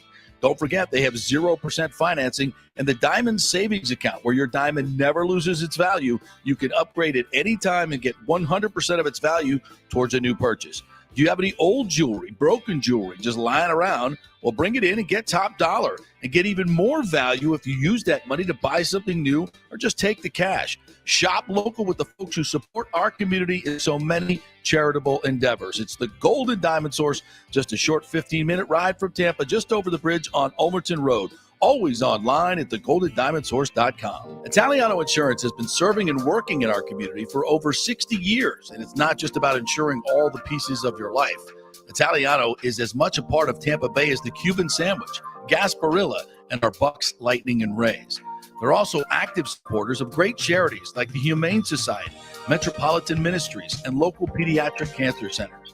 Hey, we all need insurance, so do business with a local company with a commitment to our community. Don't call some 1-800 number. Call Italiano and be greeted by one of your neighbors. That's 813-877-7799 or ItalianoInsurance.com. Named the Small Business of the Year by the Tampa Chamber. 813-877-7799. Cryptocurrency is all the rage today. The market cap for the industry is now over $1 trillion. And you read about people making millions of dollars, right? You want to get in, but have no idea what to do? Or maybe you dabbled a bit and you want to unlock the real money-making opportunities and don't know how to do it. There are over 10,000 tokens and thousands of decentralized finance exchanges to navigate. So what do? You go to DeFiLava.com. The folks at DeFiLava.com are in Tampa Bay, and they work with you directly to set up custom accounts, answer all your questions, and provide market analysis. Decentralized finance and cryptocurrencies are here to stay and will change the financial markets as we know them. Get in the game. Get with the experts at DeFiLava.com and tell them JP sent you and get their free 2022 crypto market forecast today at DeFiLava.com. Don't get left behind, folks. Make some money at DeFiLava.com. The world economy is in chaos, and mortgage rates are going to go higher in the next few months. Meanwhile, home values are up 24% in some neighborhoods of Tampa Bay. Do not miss this opportunity to refinance your home, get some much-needed cash to handle skyrocketing inflation, and fill up your car. Contact Scott Fitzgerald at American Mortgage Services. Even if you've recently refinanced, Scott can make the deal work because he charges no lender fees like the big boys do. He will also shop your loan around to dozens of lenders and get the best rates and terms. Let them compete for your business. The big banks charge huge lending fees. Customer service is simply a phone number with endless wait times. Scott is local and will personally take your call. Here's his cell phone number. Tell him JP said you could call. 813-294-7595. Scott's done over 3,000 loans, including many coaches and athletes. He will answer your calls and concerns and give you workable strategies to be smart with your money. Reduce your payments. It's not just what you make, it's what you keep. 813-294-7595 or email him at scott@amstampa.com. The health professionals at Bay Area Modern Medical Center want you to know it's time to commit to a new healthy lifestyle. It's literally a matter of life and death. 42% of Americans are considered obese, and being obese made you 3 times more likely to be hospitalized by COVID. So getting in shape is not just about looking better, it's about living much longer. At Bay Area Modern Medical Center, they take a very different approach to primary care. It's personalized, preventative medicine. Christopher Lugo and his experienced staff are proactive in looking at your issues before they become a problem, encouraging a healthy lifestyle with proper diet, supplements, and exercise to optimize your active lifestyle. Building up your immune system, not destroying it with poor nutrition and bad habits. So call for an appointment, maybe change your primary care and get on a journey back to full health and a happy life. Call 844-977-3477 or go to BAMMC.com. Tell them JP sent you for priority scheduling. 844-977-3477 or go to BAMMC.com. Have you purchased a home in the last 10 years and the stucco is starting to come loose from the upstairs portion? Well, that can cause some serious damage that you can't see until it's too late. Is it becoming an eyesore? Have you contacted the builder and just can't get any relief? That's very common here in Florida. So call the law offices of Christopher Palermo. They can help you. Call 813-221-5636. That's 813-221-5636. He's recovered millions for his clients. The law offices of Christopher Palermo at PalermoPA.com. Pure Sports. JP is back on. Welcome back. FanStream Sports. All right, welcome back to the JP Peterson Show, brought to you in our second hour by Bay Area Modern Medical Center. Christopher Lugo and his team over there will get you right. You're looking for a new primary care physician. He is your man. Innovative, personalized.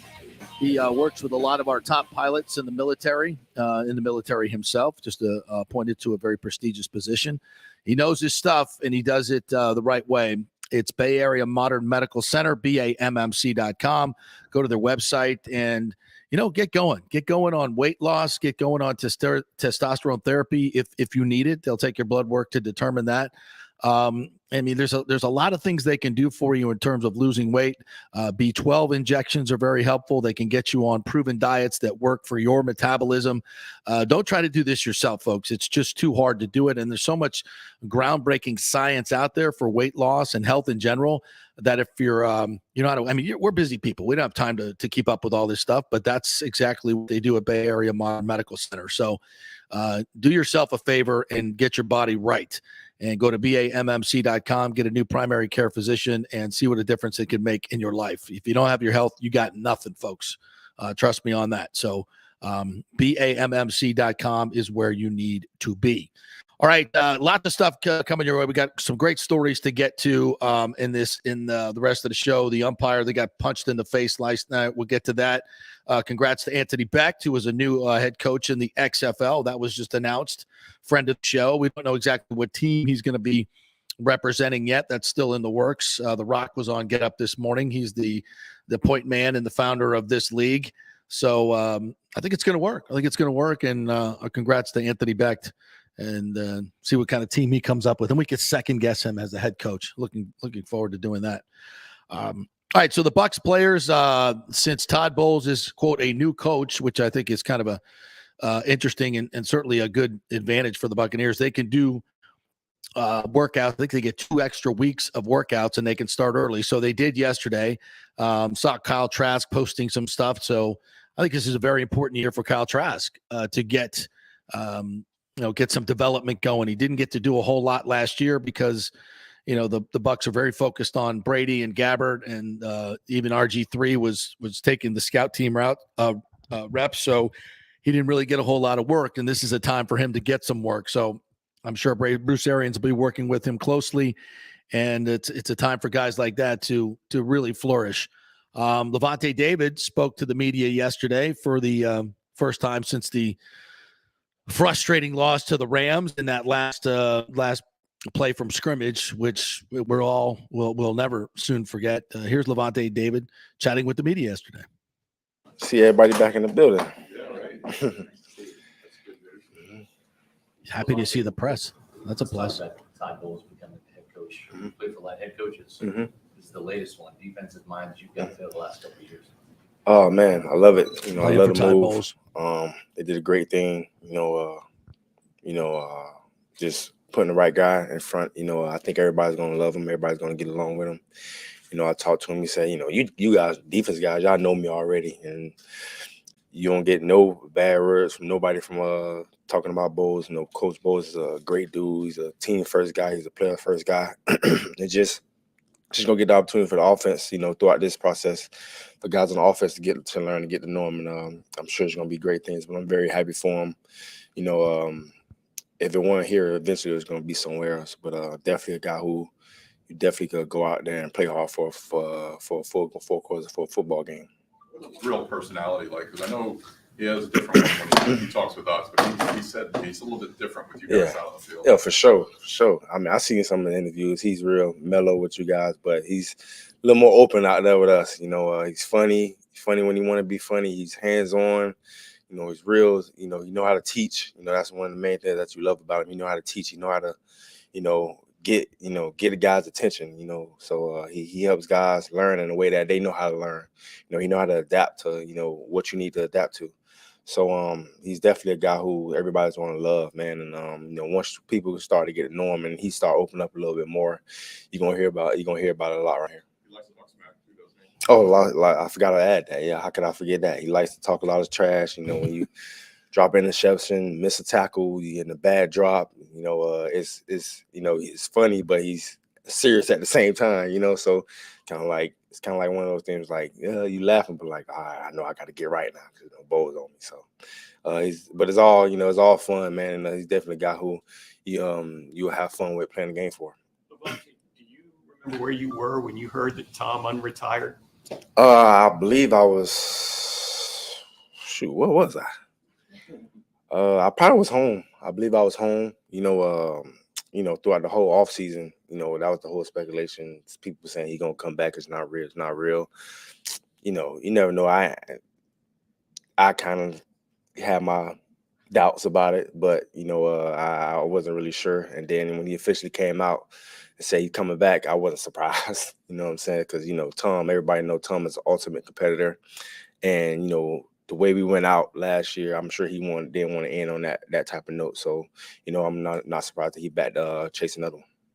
Tell us about that, closing out that game against the Rams. How long did it take for you? Question about closing out the game. Oh, it was tough. It was tough.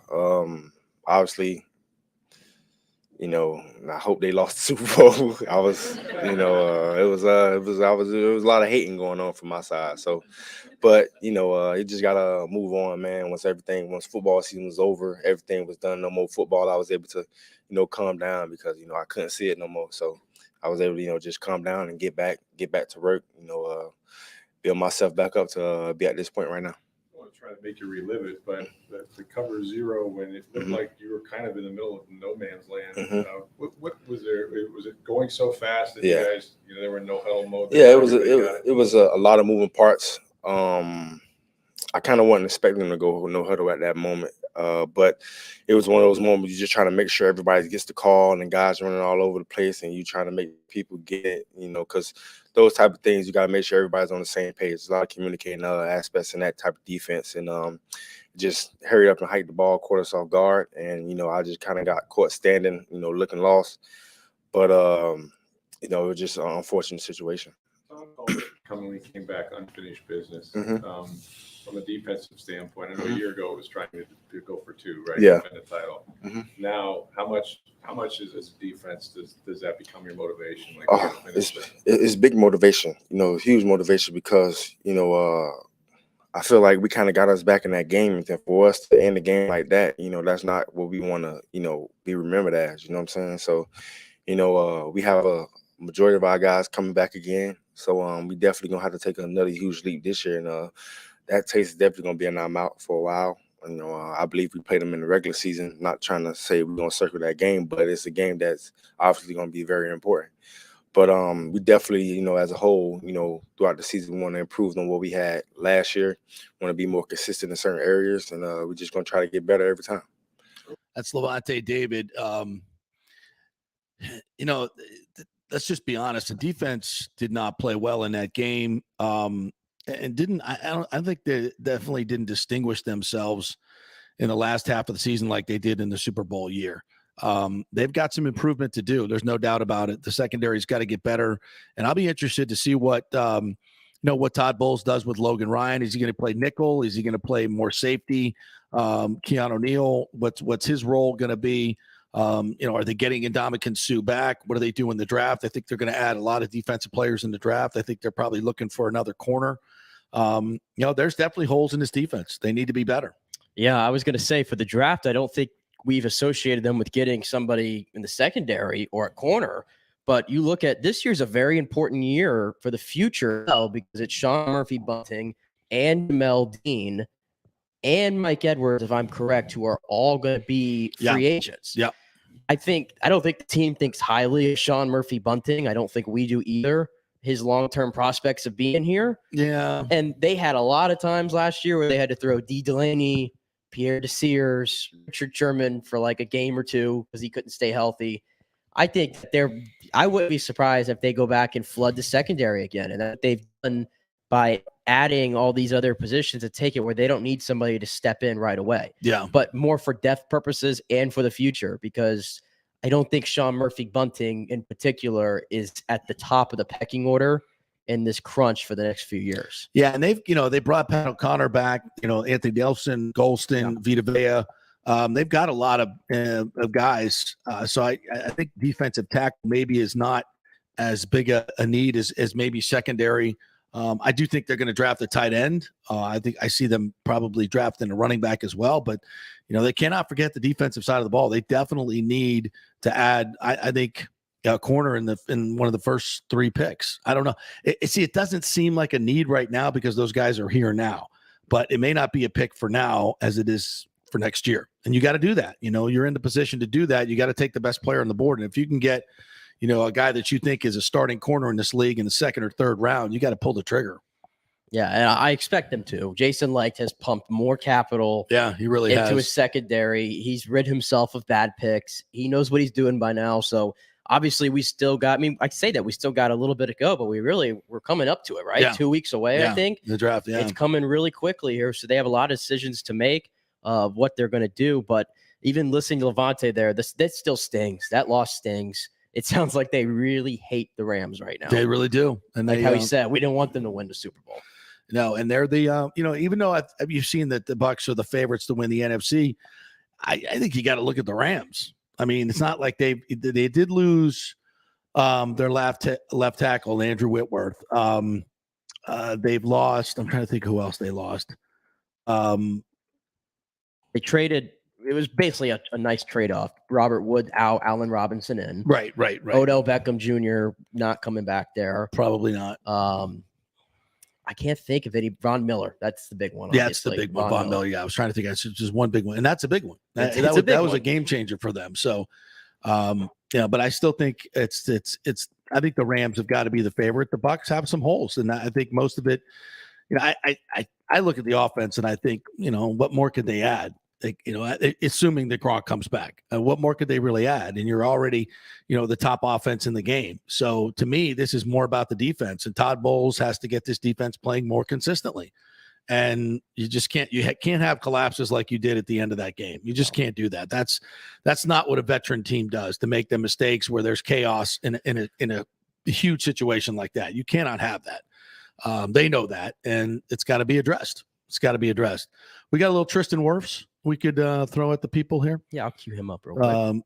I love this young kid, not only just the way he plays, but the way he leads. His humility, I think, is tremendous. His athleticism is off the charts.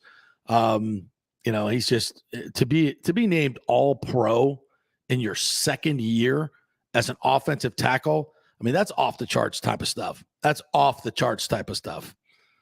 And, and it's not a surprise. His physical abilities, as big as he is and athletic as he is, it's no wonder. And he's getting coached up very well too. Here's Tristan Wirfs. You'll have that. We all wear pants. Right. How's your offseason been so far? It's been really good. I've just been down here training and rehabbing and everything, and that's about it, really. I haven't done much. What are things that you're looking to improve in your game going into this season? A big thing is staying on my insteps in the run game. I kind of get up on my toes a lot, kind of get all my weight falling forward. So definitely staying on my insteps. When we saw you in Vegas, the plan was to try and get by with that surgery and just kind of let that heal. Is that still the plan? Is it going well? Yeah, it's going really good. I didn't get surgery, but I'm feeling good. Lifting and everything. So yeah. Tristan, what was the bigger surprise? Bruce Arians' retirement or Tom Brady coming out of retirement?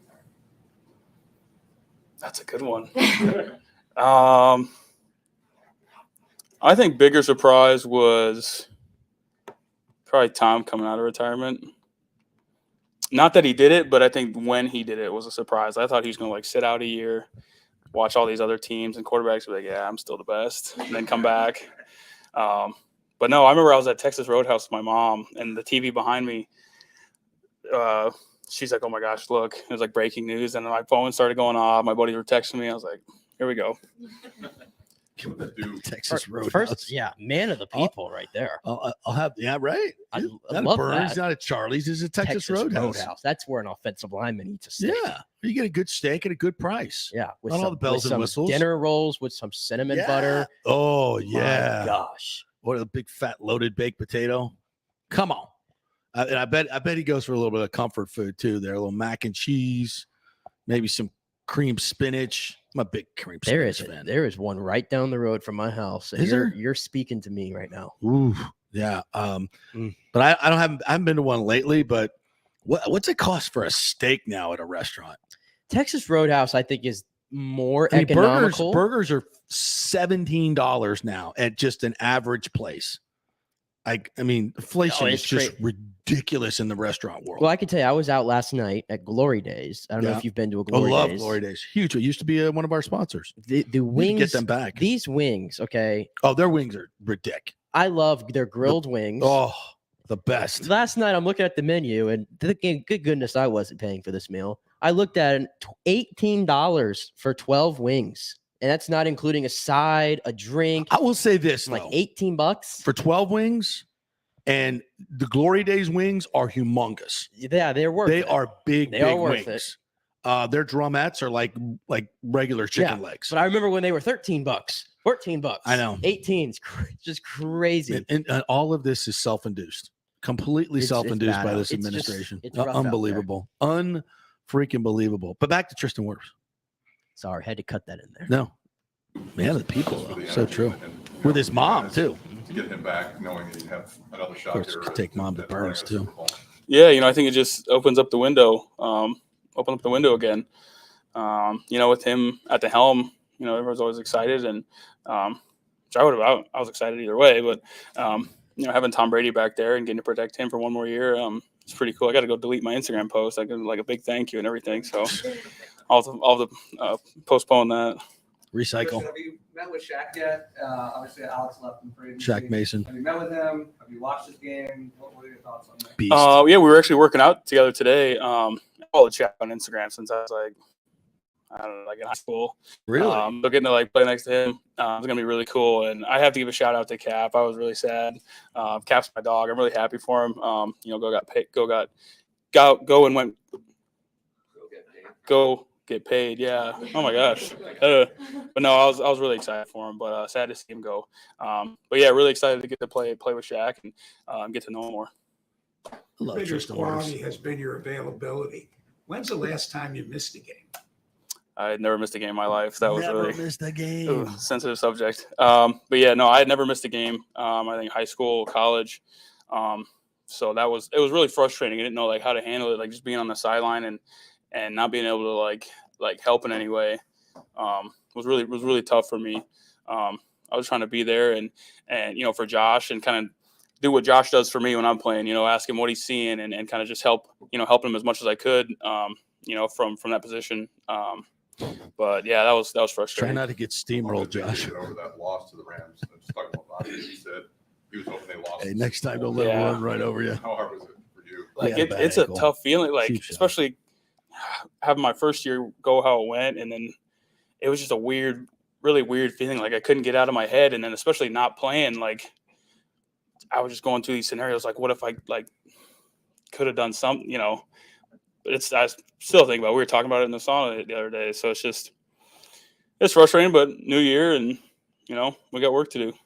How big is it I'm sure you wanted Byron Leftwich to get a head coaching job, but the fact that he's back, Brady's back, it's the same system.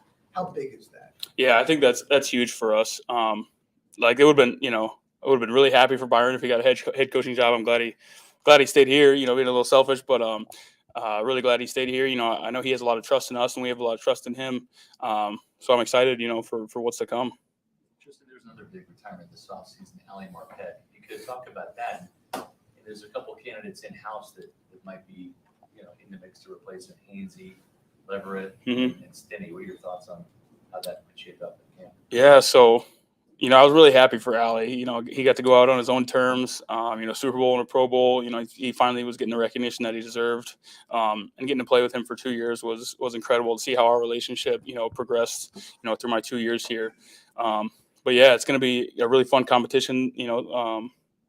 Come fall camp, and it's cool because those are all my boys. Stinney, Nick, Hainsey, those are all my boys. So it's going to be fun to watch them compete, and I'm going to do my part to be there for those guys, and I know they're going to do the same for me. So it's going to be fun. How happy are you that you just talked about you lost Allie, you lost Alex Kappa, but Ryan Jensen's still here. So that Jensen recently. Yeah, that was really exciting to see. Me and him have talked on the phone a couple times this offseason, just kind of to check in and everything. And I think, having him back as kind of that center cog in our O line is huge. So it's gonna be cool. I'm glad we got 3 of our guys back, and but it'll be good.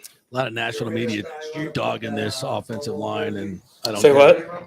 You ever make it back up to Iowa to put that Pro Bowl jersey in the weight room? I've made it back to Iowa a couple times. I brought one to my mom, and I got to bring the other one up to Iowa City here. I don't know when maybe I could get back up for their spring game. I think it's this weekend. But I got to get one to them because that's I wanted that for a long time.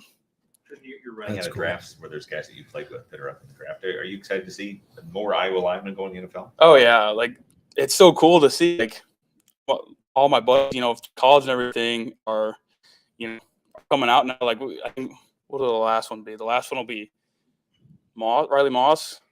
It'll be 2 years. But yeah, Lindy, he just did his pro day yesterday. He did really good. That whole short arms thing is out the window. Just watch his tape. But my best friend, shooter and everything. So it's cool, getting to watch those guys play on Saturdays still, and now eventually, they're making their way to the league. So it's really cool to see.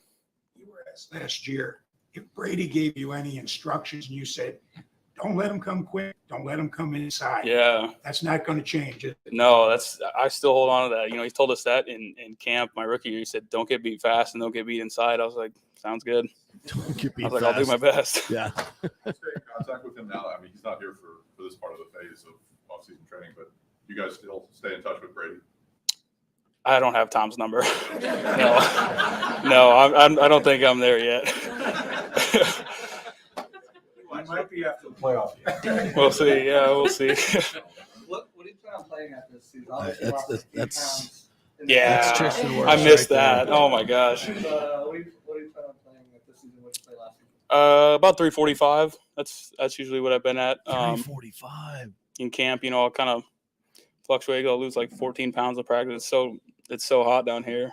But yeah, it's just 345, and I don't know. It changes as the season goes. Just depends. But I feel really good there. 345. He runs like he's 265. He's so athletic. Yeah. Boy, the Bucs have really found some really, really good offensive linemen. Jason Light's done a great job with that. Of course, he was an offensive lineman himself. Yeah, and third year too. I mean, he looks like he's warming up to the media quite well. He seems like a pretty good quote. Yeah, great quote. Very glib. You mentioned something while he was speaking about the national media dogging on the Bucs O-line. Yeah. Where's the weakness at? Left guard, right guard? I don't. That's like that's the least important position on the line. It's like the left guard or right guard. If you have one little weakness there, 4 guys is enough, I think. Shaq Mason, who's literally rated higher than Ali Marquette. You got, and you say what you want about our left tackle, Donnie Smith. He's inconsistent. I get it, but when he wants to play, he can be one of the best in the game. He is. We have the best right tackle in the game. Our center is also a Pro Bowler, and Aaron Stinney, all he did was step in during the playoffs and play flawless football. We're probably going to draft the guard, I think, and I would expect Jason Light maybe even to move up in the first round if he sees somebody he really, really wants. That's his MO. So I think this offensive line is going to be excellent, and I think it might be a better run blocking offensive line. I was watching Get Up this morning, and that's one of the topics they were talking about. And I do think the Bucs, and it's one of the things that Tom Brady had on his to-do list. We need to run the football better, and I think that's going to be a huge, huge focus of this team because look at the schedule they're playing. Their home schedule. Their home schedule, to remind you: Packers, Chiefs, Rams, Seahawks, obviously that's going to be an easier game now. Ravens, Cincinnati Bengals. It is crazy. Obviously, the Saints are coming in. The home schedule is just they're at Arizona, at Carolina, at Atlanta, at Cleveland. Of course, these are not the dates yet. We'll find that out, I guess, right after the draft. At New Orleans, at Pittsburgh. Forgot about that one. At the Steelers. At San Francisco. This is one hell of a schedule. That's why it's not important to me how many games they win in the regular season. I think they're gonna win the division. They're gonna make the playoffs. If they don't, it's their own damn fault. Yeah. Todd Bowles just gonna get skewered. I don't know what would have to happen for them not to win the division. I really don't. I know I don't sleep on the Saints. I won't sleep on the Saints. I cannot sleep on the Saints. With a healthy Jameis. Yeah, I won't. But I saw Jameis was at Eulalie the other day visiting Mr. Gon's Mart. He was, and he's sporting a big old fro these days. He has a nice fro, very nice fro, very nice. He was with his son, his big old smile, great picture. I can't help but like Jameis in pull form. I can't help it. I do. I don't know why. I wish he wasn't on the Bucs' biggest rival. I know. But I wish him all the success in the world. I really do. I do, because like me and you have both been on it. It's like we wanted it to work so bad. Yeah. And I still believe that there's something there to make it work. Not here, but somewhere else. He was off to a great start last season. I would place out of, and then I could really root for him. Yeah, but dancing with Cam Jordan and all those guys. That's hard. That's just hard. It's a hard watch. But we do wish him that. It's one hell of a schedule. All right, we're going to take a quick break. When we come back, we're going to hear from John Cooper. We're going to hear from Kevin Cash. We haven't played that yet. I want to hear from both of them after last night's festivities. We got the umpire story and a couple other things. A Tony Dungy tweet that you got to hear. Some other stuff that you must know. Stay with us.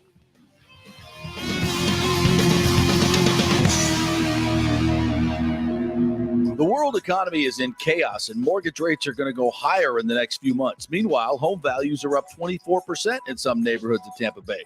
Do not miss this opportunity to refinance your home, get some much-needed cash to handle skyrocketing inflation, and fill up your car.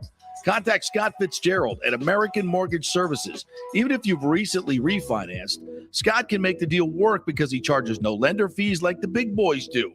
He will also shop your loan around to dozens of lenders and get the best rates and terms. Let them compete for your business. The big banks charge huge lending fees. Customer service is simply a phone number with endless wait times. Scott is local and will personally take your call. Here's his cell phone number. Tell him JP said you could call.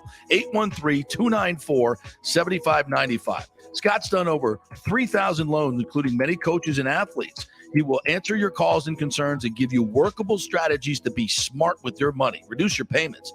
It's not just what you make, it's what you keep. 813-294-7595 or email him at scott@amstampa.com. The health professionals at Bay Area Modern Medical Center want you to know it's time to commit to a new healthy lifestyle. It's literally a matter of life and death. 42% of Americans are considered obese, and being obese made you 3 times more likely to be hospitalized by COVID. So getting in shape is not just about looking better, it's about living much longer. At Bay Area Modern Medical Center, they take a very different approach to primary care. It's personalized, preventative medicine. Christopher Lugo and his experienced staff are proactive in looking at your issues before they become a problem, encouraging a healthy lifestyle with proper diet, supplements, and exercise to optimize your active lifestyle, building up your immune system, not destroying it with poor nutrition and bad habits. So call for an appointment, maybe change primary care, and get on a journey back to full health and a happy life. Call 844-977-3477 or go to BAMMC.com. Tell them JP sent you for priority scheduling. 844-977-3477 or go to BAMMC.com. Have you purchased a home in the last 10 years and the stucco was starting to come loose from the upstairs portion? Well, that can cause some serious damage that you can't see until it's too late. Is it becoming an eyesore? Have you contacted the builder and just can't get any relief? That's very common here in Florida. So call the law offices of Christopher Palermo. They can help you. Call 813-221-5636. That's 813-221-5636. He's recovered millions for his clients. The law offices of Christopher Palermo at PalermoPA.com. Pure sports. JP is back on. Welcome back. FanStream Sports. All right, welcome back to the JP Peterson Show. We appreciate you guys checking in with us each and every day, 10 to 12. We are brought to you by Bay Area Modern Medical Center in our second hour, and also the Gold and Diamond Source. Diamonds are a great gift any month of the year, especially in April. Maybe it's your birthstone. It could be a great gift for you. They have a jewelry superstore that is fully stocked and fully staffed. They will spend time to educate you about the different jewelry pieces, give you an informed, allow you to make an informed decision, and spring clean your jewelry collection. Find out how much your gold and diamonds are worth today. Just bring them in, maybe some broken jewelry, an earring that doesn't have a back, all that stuff. Collect it all up, bring it in. The gold is worth its weight in gold, and they will pay you cash. If you don't have a lot of money to get a ring, that's okay. 0% financing for 5 years. Walk in there and see how much you can get for 30, 40, $50 a month. You can get a great ring for your lovely lady, and you can get married and present her with the rings before she gets away. They have layaway program, first-time diamond buyer programs, and a lot of individual things like the Emily collection, the Juleeve collection that you won't find anywhere else. It's the Gold and Diamond Source, 3800 Ulmerton Road, always online at thegoldendiamondsource.com. All right. Last night, the Rays come back and get a 9-8 win. It was just an incredible night with Brett Phillips. We talked about this earlier in the show, hitting a home run for Chloe Grimes, who's battling cancer. By the way, the GoFundMe is up for her. Her family could desperately use some money to help her fight cancer a second time. So I retweeted it this morning. So go to @FanStreamJP. Click on the GoFundMe, give $5, $10, $25, whatever. I'm going to do that right after the show. Let's all pitch in and help her out. But a big come from behind win, obviously. Actually, I don't think they ever trailed in the game. Yeah, they did, because Romero gave up the three-run homer. And then they came back with Choi with the 3-run homer. Big night for Wander Franco. Scored the winning run. Big RBI to tie it. Here's Kevin Cash after the game. First of all, that last inning, Wander driving in Taylor Walls and then Manuel delivering. I mean, how impressive just was that sequence of events? Very. I mean, Wander, what he's done early on here has been very impressive. We need something when we score 8 runs, we expect to win ball games, and we came up a little short. Their guys stayed at it. We were thin on pitching, fairly obviously with the injuries and Tommy's shorter outing, but appreciate the at-bats, and certainly there at the end, we needed every bit of it. I was going to say, you did mention the pitching. You're right. You need some water, breath. Oh my gosh, I just sprinted in here after that interview, so I wasn't late. No, I don't know what I was saying. You mentioned the pitching, but the offense all game kind of just grinding out at bats. Yeah, I mean, look, it felt like we were mirroring last night's game at the gate, and we 3-run homer by Lowry. We came right back. Brandon gets his leadoff homer, and then we pieced together, and G-Man's big 3-run homer really had us feeling good. Knowing our pitching was thin, Tommy's pitch count had gotten higher. Look, that's a tough spot for any opening or your first start in the big leagues, but that's the way it goes sometimes. I told him after the game that there's probably, and not discrediting any umpires in AAA, but there's probably some pitches that he's accustomed to seeing called strikes that he didn't get. And it's a little different game, different hitters for sure. And like to see him bounce back and confident he'll have a stronger outing. And this is the last question for me, but you met Chloe before the game. Mhm. And during Brett Phillips at bat, he hit a home run while she was being interviewed live about battling cancer. That's pretty awesome.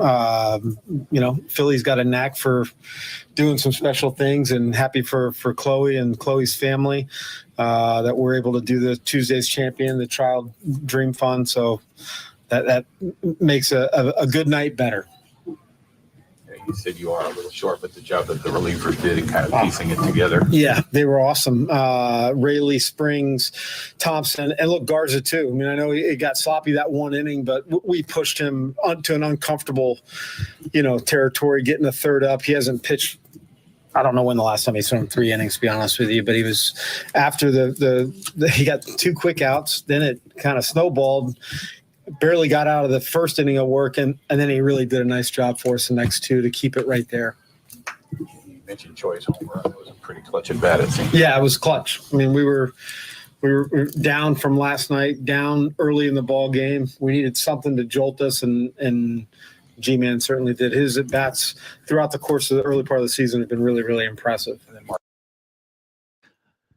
Kevin Cash last night, kind of going through all of it. He always stays positive, and they did have to push Garza to places where he hasn't gone before, and that's just where they're at right now. The bullpen were 5 games into the season, and the Rays are 4-1. That's fantastic, but their bullpen is already taxed. Shane McClanahan will go tonight, and we're going to see Josh Fleming, I believe, tomorrow. So in the day game. So I mean, they're a little thin right now, but I think all teams are probably dealing with this, and they're thin, and they have 2 extra pitchers on the roster. Yeah, that's the scary part. And at least tonight, I'm hoping we have 2 established pitchers with McClanahan and Montas. He needs to go 5, maybe 6, maybe. But if they're not going to push him. It's been pretty wild though. The first 2 games of this series, maybe we could calm things down here with 2 established pitchers, and the Rays need 5 or 6 from McClanahan.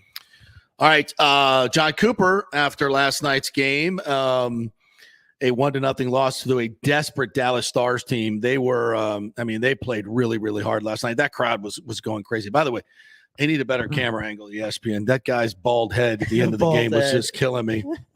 I'm like, you got to have another camera in the freaking rink that you can take. Anything besides that, I can't see shit. Hey, Pete, the ESPN's got their main cameras on duty for the NBA playoffs. Of course, don't you know? That's right. Yeah. Don't you know? My bad. They must be just so absolutely just frustrated with hockey, like getting in the way of their NBA playoffs. All right, let's hear from Coop after the game last night. 1-0 loss to the Stars. John, you guys didn't have very many shots in those first couple of periods. Do you feel that you were getting more to your game in that third? You know what our game is? In our last 3 games, we've given up 2 goals. So it's unfortunate that we only have 3 points to show for it. That's tough, but sometimes that can be frustrating. But if we're going to give up 0 and 1 goal a game, I'll take our chances. On the other side of things, I don't think we did enough 5-on-5. power play had some looks, 6-on-5, 5-on-5. We just, they defended well, just as we did. So, you got to put some pucks in places. The goalie's not there, and we just didn't do it tonight. So it's too bad. When you talk about the process, you've talked all along about the back end. You feel this is still a good step forward? Well, listen, we've given up 2 goals in 180 minutes. It's just unfortunate we're not scoring, and that's the tough part. I think I feel for the guys. They're trying. They're just not going in right now. Was that lack of scoring more about Wedgwood's performance? Was it more about Dallas getting in the right lane? Probably a little of both. Like the Dallas defense, so they check just as we did. They just checked 1 goal better than us. And then when they did break down, Wedgie was there to make the save. So good for him. Good for him. Wedgie was there. How'd you like that to be your nickname? Wedgie. That's got to be awful for him. No, thank you. All right, so Lightning back at it tomorrow night at home against we got Anaheim, I believe. Anaheim, yes, coming in. So a couple other stories I want to get to. You got the Dungy tweet up there. I know you had it up here a second ago. Grab that while I talk about this one. So this was on my Facebook. A friend of mine posted this umpire, female umpire, by the way, softball umpire. Walking off the field, and I believe it's 10 to 12-year-old softball players walking off the field. The coach of the other team comes up in the parking lot and punches her in the eye. An umpire punches her in the eye for whatever reason. Like, you can't have a reason to do that. I don't think that in this, we saw this in Atlanta, I believe it was last week, a referee in a basketball game attacked 4 or 5 people and had got the crap beat out of them on the floor. Nobody there to defend or help the referee. I mean, it's just disgusting stuff that's going on in this world, in youth sports especially. I mean, my God, parents, what the hell? And by the way, if this happens, you can't just sit there and watch it. If you're the parent and you're not doing anything about it, and this starts with the rhetoric. If you got somebody on your team and the parent is constantly riding the umpires and stuff like that, y'all need to take them aside and talk some sense into them. These are these are not professional umpires. They're just there to help your kid have a good time. Stop it. And as soon as the rhetoric starts, this is where it usually ends. So you got to stop it when they're doing the complaining. That's the part that pisses me off. Yeah, youth sports is a mess, man. Yeah, these parents, come on, way people, too invested, involved, whatever, and it just went way too far. Yeah, punching a female umpire in the eye. What's wrong with you? I hope that guy goes. He needs to go to jail. He needs to go to freaking jail, and that's what'll stop this stuff. When people start, parents start getting thrown in jail, and let's make it public. What's the Dungy tweet? Yeah, Tony Dungy tweeted today. 2 days ago, I spoke on behalf of a Florida bill that supports dads and families, and it offended some people. 14 years ago, President Obama said the same things almost verbatim. I'm assuming people were outraged at him too. I am serving the Lord, so I'll keep supporting dads and families. And then he has a quote there exactly what Obama said. Yes. Crazy stuff. On another note, outside of the world of sports, just something that just completely put shivers down my spine. This is breaking news. The Justice Department secretly spied on journalists and security details at Apple and on their Apple and Google accounts. So Project Veritas and other journalists who are uncovering things that are anti Biden administration, and our Department of Justice, the FBI, secretly spying on journalists. Do people have any idea how horrible this is and what this means? That they basically, you talk about institutions like the FBI, the Justice Department are supposed to be completely apolitical. And when they become political, the entire democratic process breaks down. You can't have that. And Google and Facebook and these other institutions that are supposed to be keeping your stuff private are making this open to a Justice Department that has no basis whatsoever to be doing this. There's so much that's going on right now that is attacking our our democratic foundation that people need to speak up. You need to speak up and say this is wrong. And hopefully if we have midterm elections, things will be done. All right. Great show today. Big thanks to all of our guests today. Dan Lucas, News Channel 8. Leo Haggerty joined us. Brian Bradley. It'll all be on the website if you want to go check it out, fanstreamsports.com. Got a great show lined up for you tomorrow as well. We will be having some more Buccaneers talk today, so we'll get the players on tomorrow. All the good stuff. It's here each and every day, 10 to 12, and we'll see you tomorrow.